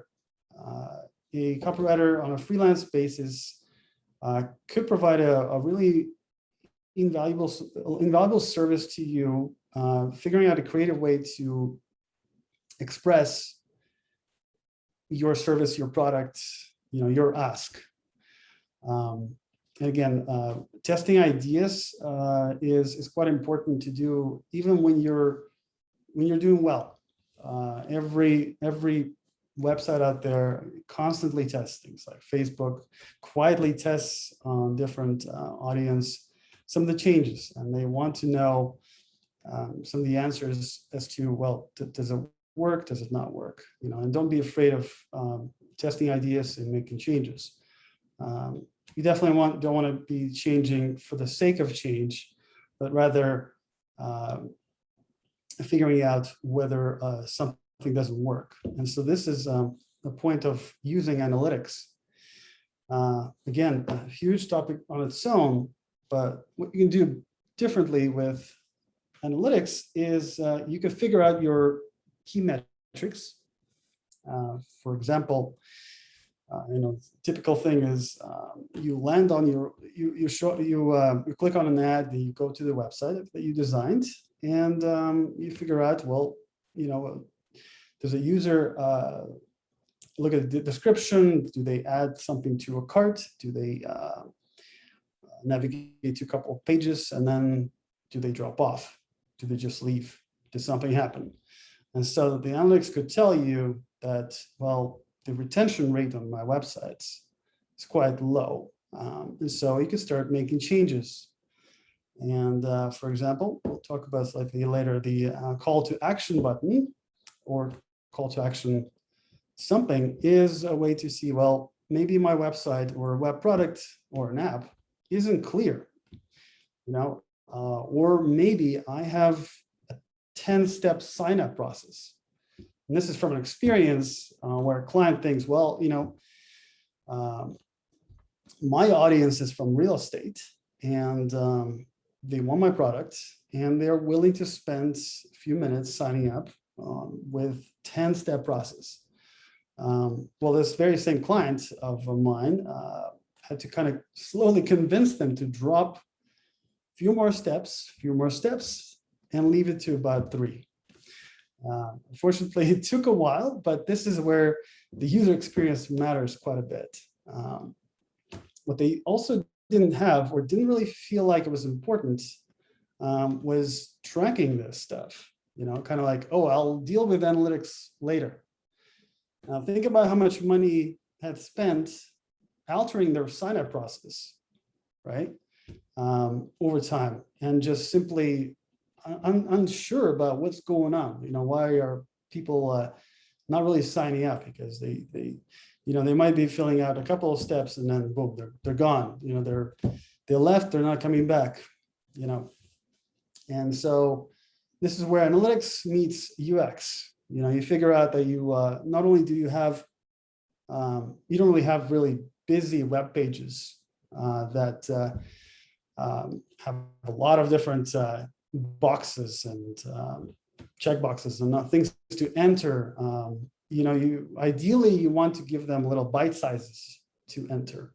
A couple of forms, and then you clearly display that, hey, you're pretty much halfway done, and things like that. Little things like that would help the flow, of the users. And with analytics, you can now track whether this works. And so this becomes like a loop, right? You try out some changes. You watch what happens for a few weeks, for example, or a week, or depends. You might be running a marketing campaign, so then it could be a weekend, and then you make adjustments. So this is kind of a constant thing. I briefly talked about how websites should stay simple. Definitely, designers could go out and design something just wonderful. There's so many wonderful designers out there, and they're able to create and just craft, I would say, beautiful content. But it doesn't always work. Currently, I'm not entirely sure what the statistics are, but essentially 3 to 5 seconds is all our eyes are wanting to spend on your website. And so it's also important to have only a few colors. So pick a palette. There's wonderful websites out there. Basically, just if you Google color palettes, it gives you an idea of what kind of colors go well together. Often enough, that's really great. A great way to just make your content pop. And we briefly talked about how feedback and support should be available throughout. Think about it this way. Say you do shopping websites of some kind. A user might actually go and read about the section on FAQ because they're sort of wondering about something else, maybe shipping out of Canada. But consider that you might not actually have anything on the about page that would be helpful to them if their question is not really answered. So whether it's an email, whether it's a little button to fill out a questionnaire, or just simply leave their email or phone to contact is often enough. And also, don't ask too much. Everyone's privacy-minded these days, and as they should. Make it easy, right? I'm not sure how many of you really like those chat boxes. They're becoming a thing, of course, but sometimes they're not well thought out. So test your websites on a small on an iPhone, for example. You open a web page, and maybe the first thing you see is the chat box popping up and taking over half your screen. And imagine you just pay $2 for an ad, and on a smartphone, you're basically just creating some more work for someone. So make it a consideration, whether it's more of like a little box somewhere that looks like a button that would basically open a chat box to fill out your question. Moving on. So this is a call to action. So timing is everything, and what this means is this is also one of the UX principles is imagine really a flow of what a person is doing. How do they show up on your website, and are they signing up? Are they exploring your content? And usually there should be some sort of a call to action, whether it's a button to sign up, buy something. It should be placed in a very visible place. Red color is actually one of the interesting things, is that our retina actually receives the red color much faster than the other colors. It's basically a wavelength is longer and is received in our retina faster. You don't necessarily want to have a lot of these buttons, right? So, or many buttons at all, or a ton of images and or videos. So consider all that. So this is where contrast, right? You kind of have, you have content explaining what it is. You may have images, and by the way, stock images are great. They just make sure that they're relaying or conveying rather the right message to your visitors. They're not just making them think like, well, what am I looking at about this old couple here? And yet, you're selling bicycle parts. It's not just a filler. So that's it's important, because the images are what we see, what we look at before we even look at the text. And keep in mind that we got only 3 to 5 seconds to to scan your web page and figure out what am I asked to do, right? So kind of like makes you want to tap that read more right there. I mean, I like gradient, and that's definitely one way to catch attention, as well as use the contrast, right?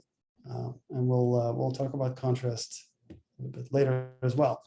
In fact, this is the example of contrast. Accessibility. I am not sure how many of you actually have played around with accessibility features on your phone. They both exist on Android and iPhone. They've definitely evolved a lot, which is great. Some of them are useful for all kinds of scenarios.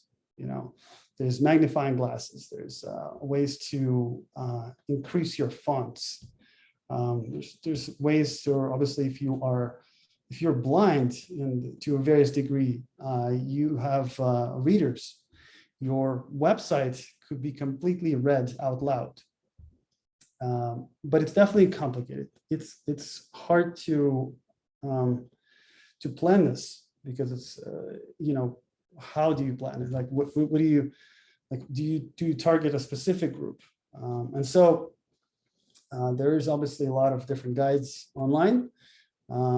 There's international standards for accessibility. There's actually different levels of accessibility. But what you could do is simply start with something basic. That's called level A.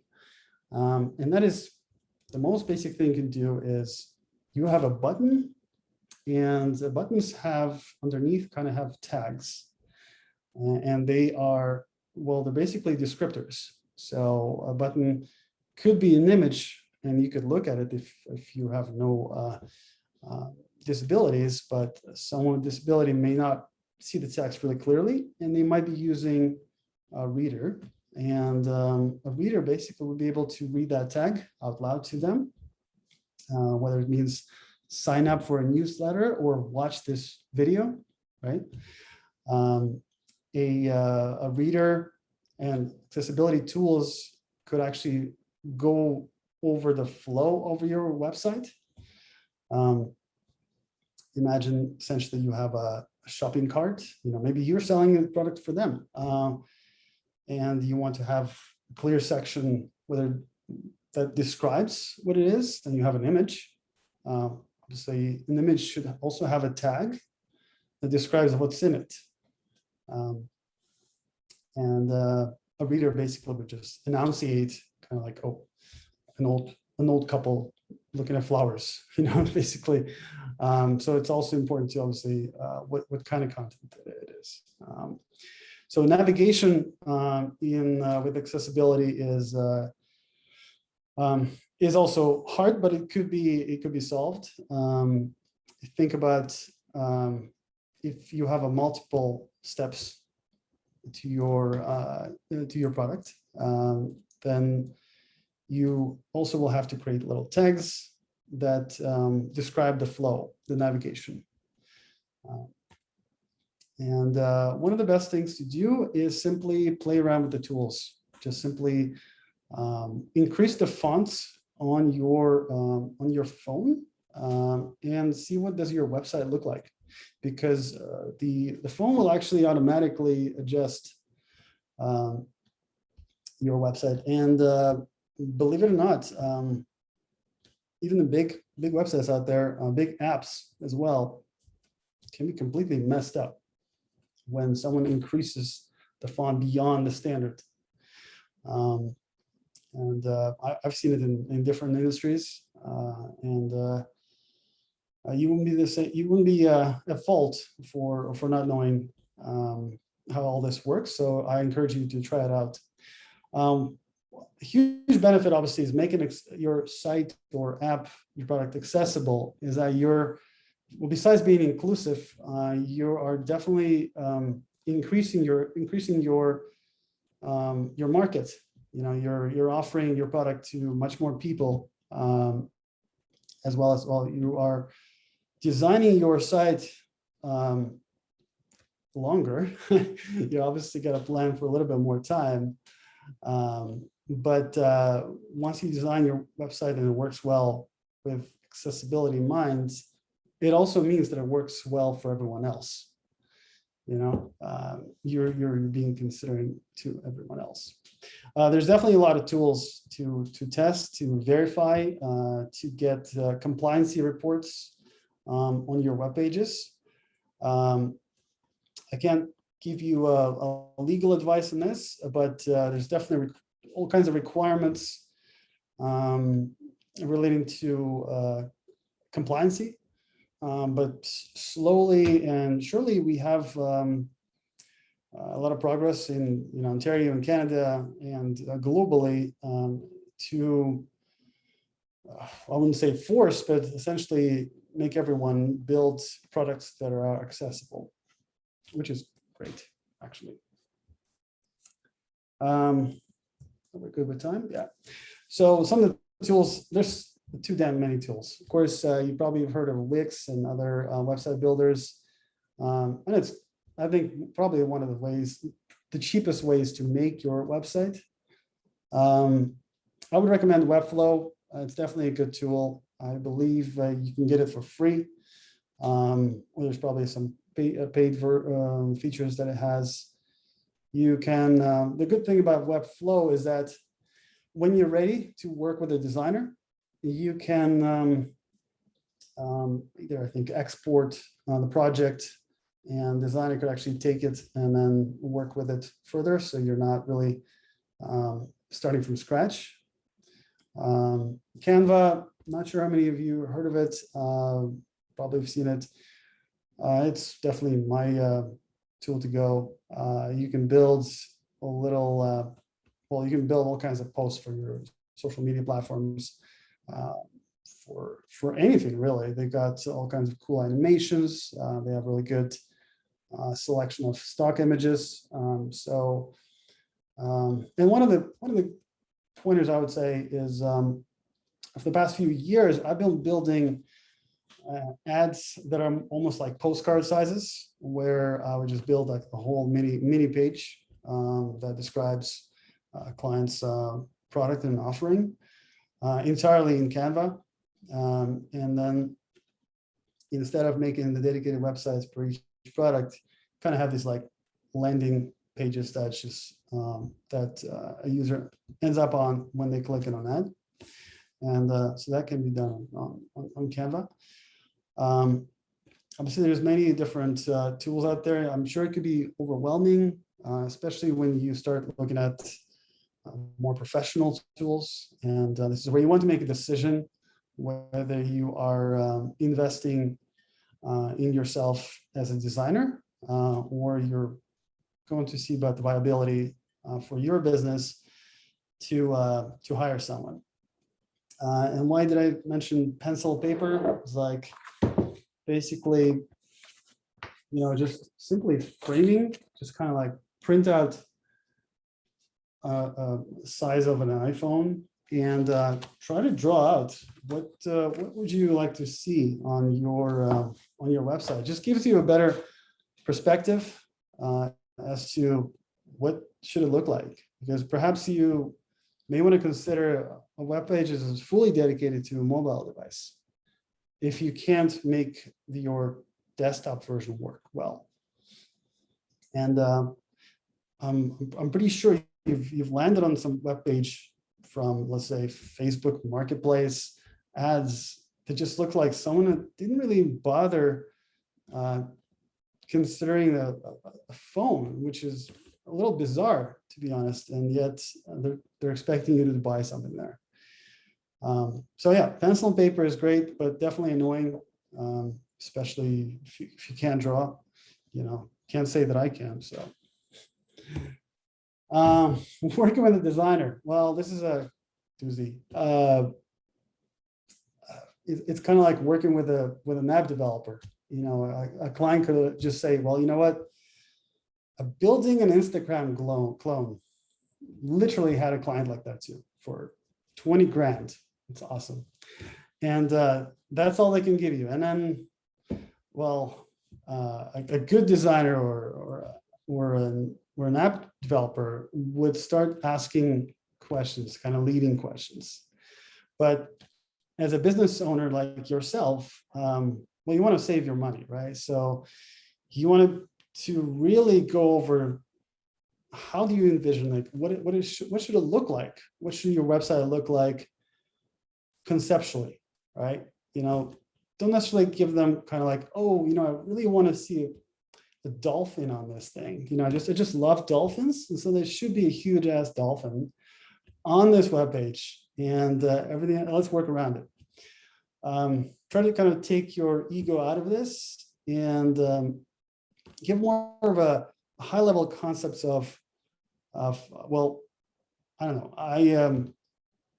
I provide horse therapy, right? So then and then you say, well, what kind of customers might be looking at this website. So you want to describe that to a designer. You want to give them context as into your business ideas, your product, and just give them as much as you can.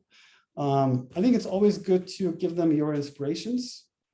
Doesn't mean that you could just say, and this is like from an example, kind of like, oh, make it kind of like this. You know, that's it's okay, but it really doesn't. I think it doesn't really provide much to a designer or someone you work with. You kind of want to give them much more context.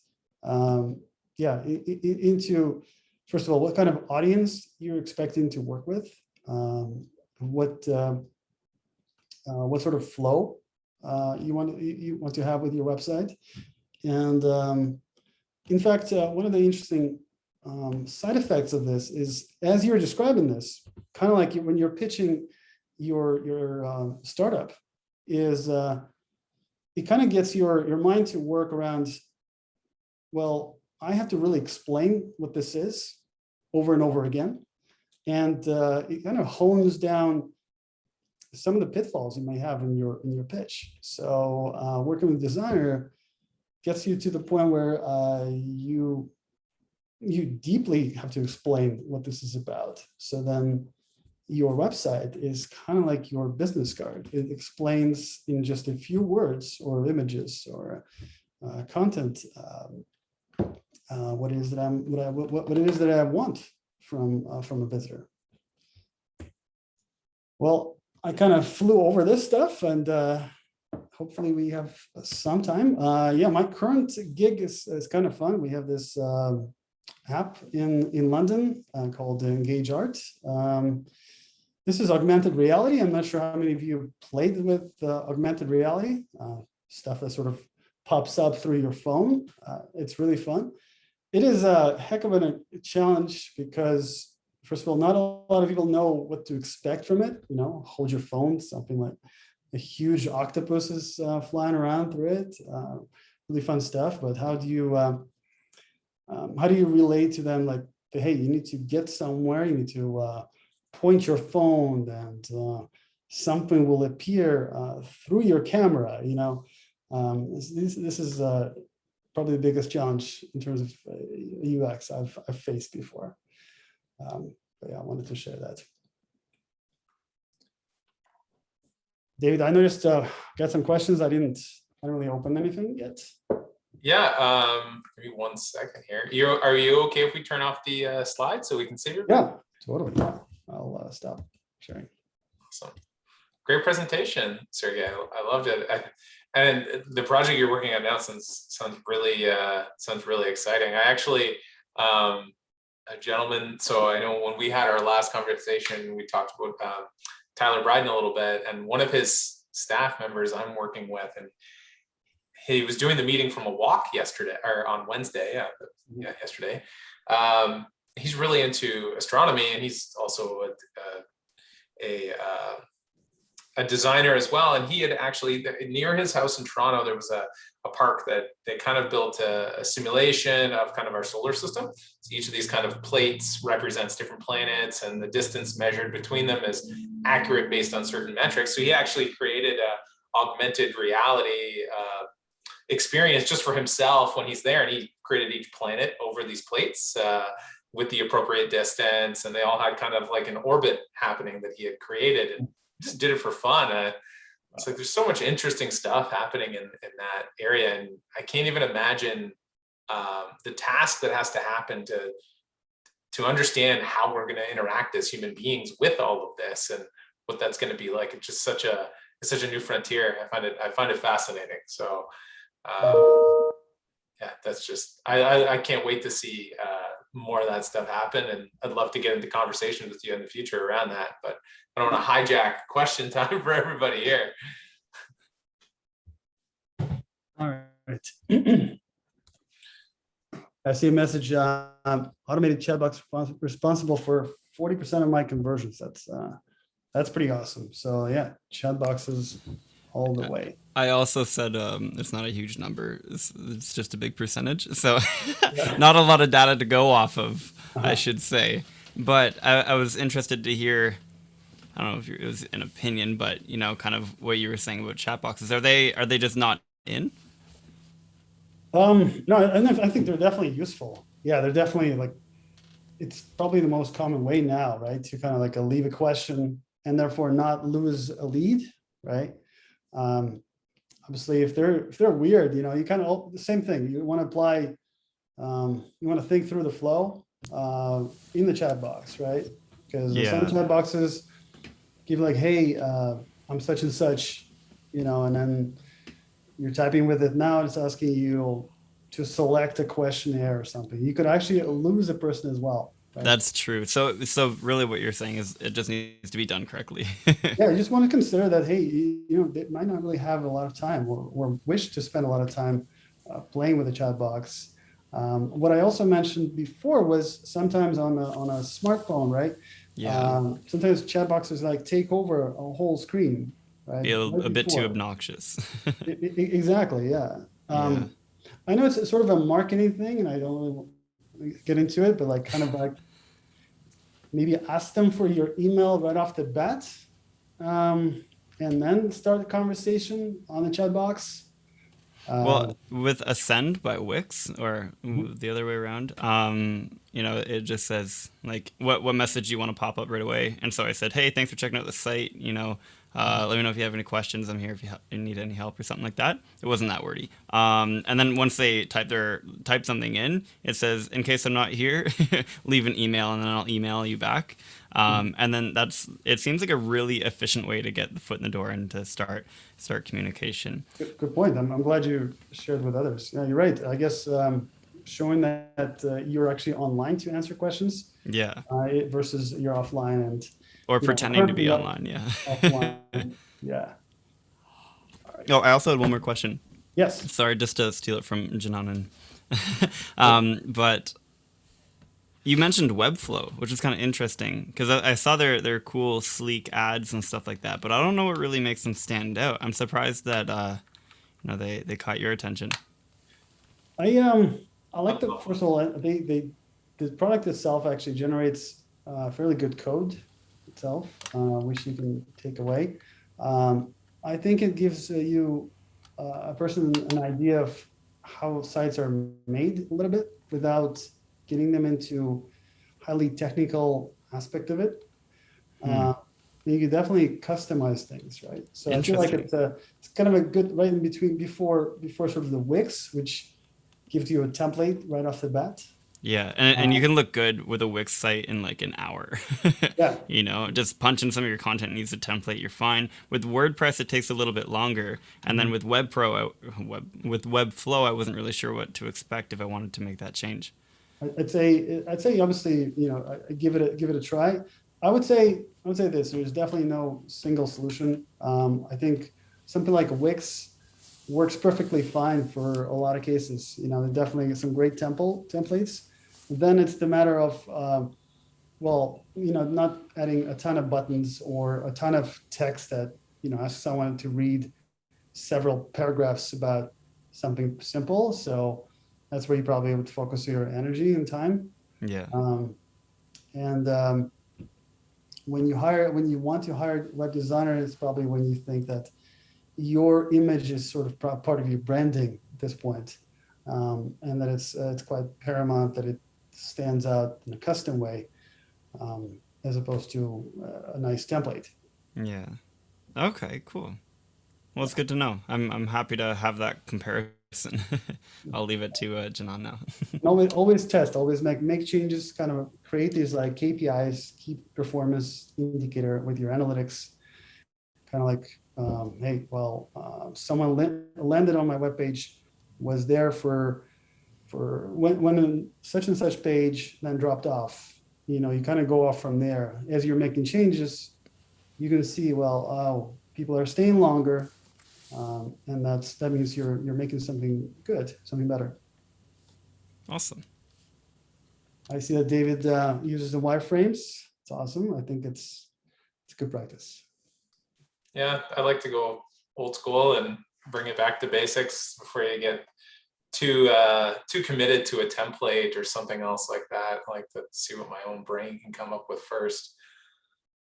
Some templates are just pretty awesome, but it's easy to mess them up too. Certainly. I guess going back to that chat box comment, one thing, I don't know if I mentioned this to you guys before, but something cool that I've seen during COVID is kind of like a chat box a little bit beefed up. They added like a video component to it so that the like the business on the other side, so it was like I sent in a question and the feedback I got was just a video from the guy's phone. Like it was like he just answered my question, was like, hey Dave, how's it going? Saw you had a question. This is the answer to that question. If you need anything else, just let me know. If you want to jump in on a conversation, like just an immediate conversation, feel free to use this link and we can get started. If not, just keep asking away. And it was like, I didn't want to have that direct conversation. I would just, I'm sitting at home in jogging pants or whatever. So then I just kept asking a few more questions and he just responded. It was like rapid. I don't know. I felt a little bit more personal. I just thought it was interesting. It was different. I don't know what the verdict is on whether that's more effective or not. I thought it was cool. It was different. I've never seen that before. It was the one and only time I've seen that feature. It's definitely new. It's actually powered by the same company that made Typeform. Okay. You guys check out Typeform. This is a fairly good service that allows you to create like kind of surveys or questionnaires that are looks a lot better than Google Sheets. And the same company built a video-centric kind of a survey tool. So that's the one I think you're talking about. So check it out. It might probably help a lot of you with your products, whatever they are. It seems like that's sort of the format I guess we all miss faces, right? So certainly. I don't know who was up first, Rachel or Janan and Steve? Thanks, Rachel.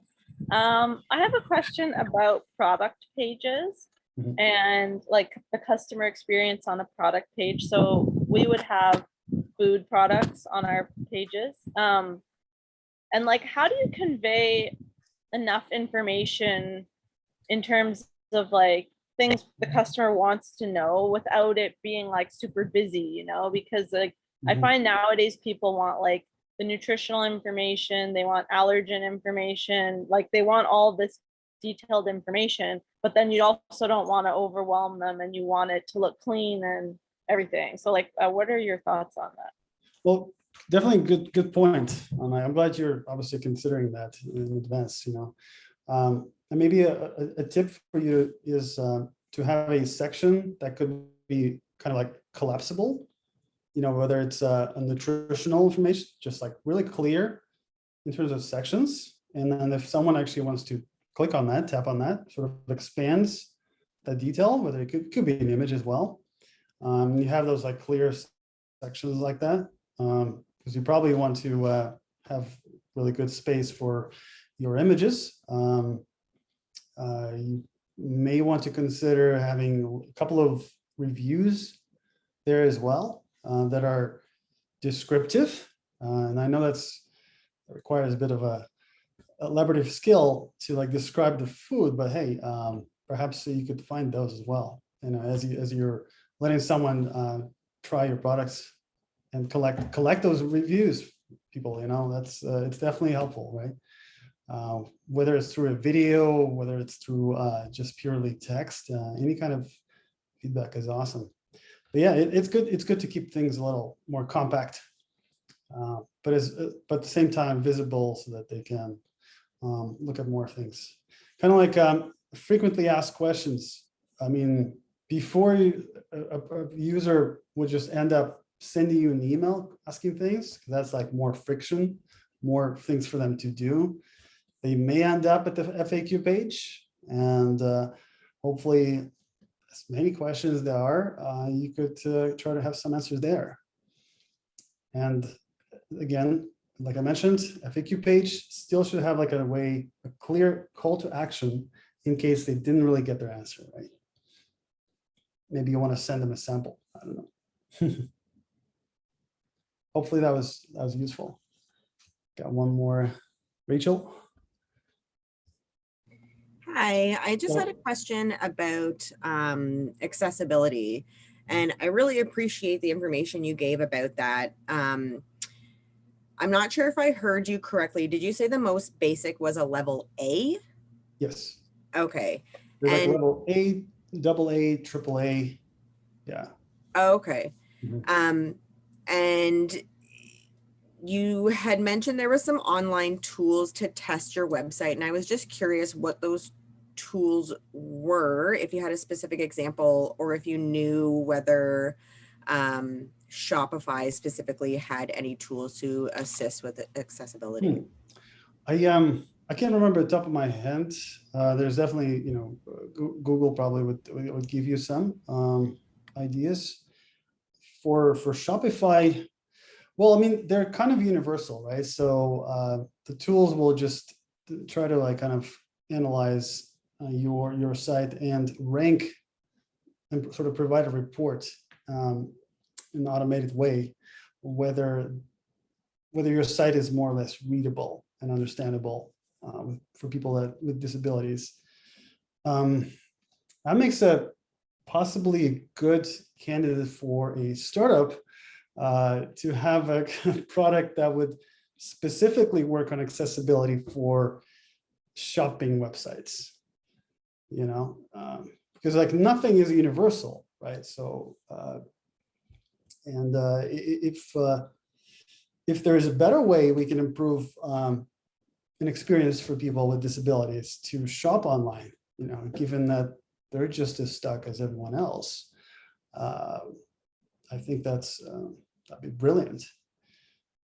I would imagine that Shopify itself already automatically generates their e-commerce stores with accessibility turned on. But I think it's always good to test it out. I think you'd be surprised. There's so many tools, especially for Mac OS for many, many years. A lot of different tools that are already built in to assist with browsing your apps and your websites. But it's good. I don't think a lot of people have actually used them. Actually, a former Leap Junction client. Do you know Ryan Kelly, Sergey? You? Yeah. I know he's got that tool. Go ahead. Yeah, it's just obviously as you said, there's no one tool to rule them all, but he did create kind of a script that you can install, and it adds a little sidebar tool to your website that can help with certain disabilities. So I just put that in the chat if you want to check that out, Rachel. It can be helpful. Yeah, in fact, that would save you some time. I believe it tries to automatically convert your whole website into more of an accessible if it already hasn't been. But then you can also kind of run that thing and then see if at least it does majority of the work, or would expose as something that you've kind of missed out. Obviously, images, videos. For example, videos without closed caption. Let's say you're showing your food, right? That you're making. Perhaps there's something. Perhaps you're talking about how it's gluten-free, how perhaps it's actually made from locally sourced products. Well, all that should be in closed caption. It won't take long to edit, right? And that's one little tip to make things a little more accessible. At the end of the day, I mean, if you can see the food, I mean, you can kind of imagine what it tastes like, and if there's more information, hey. For entrepreneurs here that are using like things like Squarespace and Wix and things like that, how important is it for them to, add image alt tags and image descriptions and things like that for the compliancy for accessibility? Well, not only just for compliancy, but it actually helps with search engines as well, right? That's just like another thing that Google seeks out and makes figures out what it is. Besides Google also kind of looks at the images and scans what they are and infers from that as well. Oh, and I guess I didn't really mention, but obviously the content that you provide on your website that's readable to a person, that's good and dandy, but you could also have a more information that's visible to a computer, to your web pages. And so that also helps immensely for search engines. I was hoping you were going to go there. Awesome. Hard to kind of like condense everything. That would be universally helpful. Definitely. This is such a big, like this subject matter, guys, is so big. And there's so many different things that you could really get into around, what makes a great user experience from the technical point of view, from the conceptual point of view. But definitely, we have a lot of resources up on FOL, like more things we added, just guides and videos for you guys to check out as you're, getting out there and creating your first website or working with designer. I definitely suggest you start checking this stuff out. This actually, finishing off this week, segues really well into our Tuesday session with Liz Gray from Lawrence Kinlan School of Business. She's our major partner with Google. She's going to be talking to us about SEO, about SEM, and like walking you guys through adding Google Analytics if you haven't done it. And for those of you who gave me your websites, she'll have probably done a deep dive on you, looked at your traffic, helped to analyze some of that data. So, that data is going to tell you things, and odds are it might be changes that you need to make to your user interface and to, altering that experience. I think definitely, guys, make sure, this isn't just like a one and done. I build the site and I never have to touch it again. You want to be learning things and understanding, what your customer's doing and what they're saying, and, and making changes on the fly. Sorry, I checked out that landing page design on Canva. I had no idea you could actually do that. And I looked that up while you were talking. That's actually super cool. Such a easy way for someone who, might not know how to quickly jump into their site and build a new page. But I found a video and it was literally just showing someone how they built an entire like sales page and just linked it to their Shopify page for running a sale, and seemed like didn't take her any time at all. So that's a big tidbit for all of you that are looking to save money and do things kind of on your own. That was a big takeaway for me. I love that. Sure. But yeah, one of the big things, again, tools are great. There's a ton of content. I bet it's super overwhelming for all of you. And, sometimes for me as well, when it comes to technology, the best tip I would give you is ask people simple questions. Try to frame the questions right. Kind of like, let me show you a web page that I built. Just don't tell them anything else. And then you might get some questions that would prompt you to be like, oh, you know what? I guess I'm not really clear about this. And this is where no tool would ever do that for you, right? You could send it to a bunch of friends. You could frame some questions, kind of like, what does this page make you feel? Does it make you want to buy it, eat it? I don't know. Subscribe. Does it confuse you, right? And again, for UX, try to like zoom out and sort of imagine yourself, just showing up on this web page, and like will be like an ideal flow where you end up, buying that burger or something, and or not. Maybe you kind of get lost, you kind of back out of this screen, and then you have like, well, where do I go from here? So just little considerations, yeah, just again, ask and test and change. But hopefully that was useful there. I think it was definitely, Sergey. Thank you for joining us today, guys. Do we have any other questions? I know I don't see any other hands up. One more. Oh, is it? Oh, okay, that's not a question then. Awesome. Sergey, before you go, we always like our our entrepreneurs and guest speakers to recommend, if you got any recommendations for a podcast or a book that you think might be helpful for early stage entrepreneurs. For a book,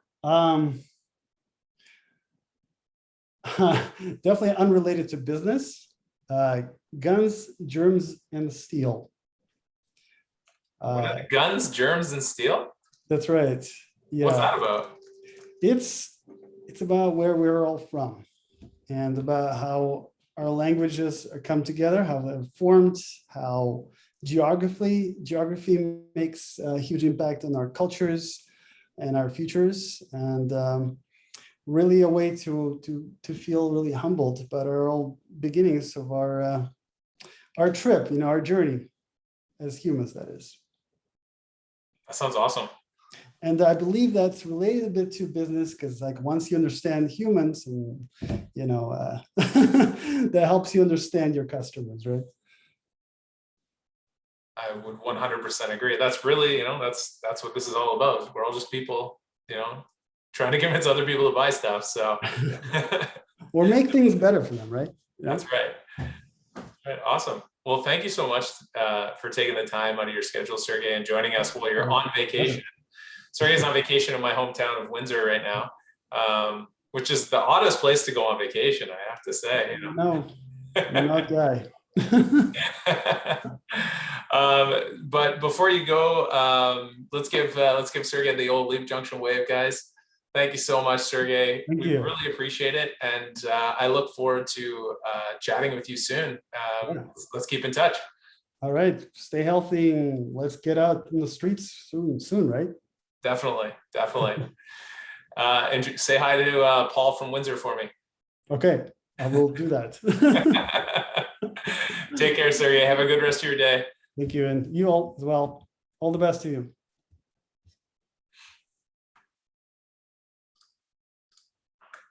Awesome. Well, this brings us to the end of another week. Can you guys believe it? Ebony, you're here now. Awesome. Nice to see you.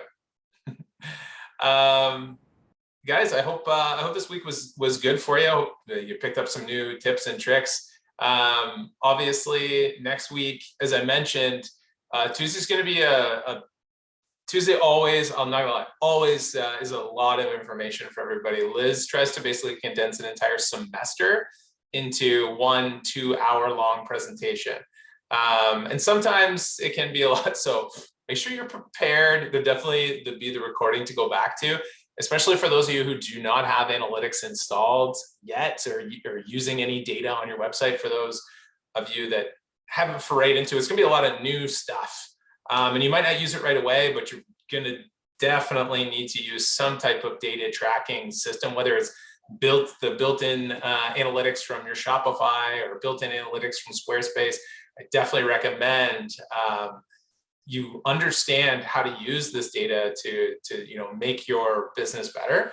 And even as a catch-all, Shopify and Instagram and Facebook and all these tools that provide those analytics, you got to take those with a grain of salt.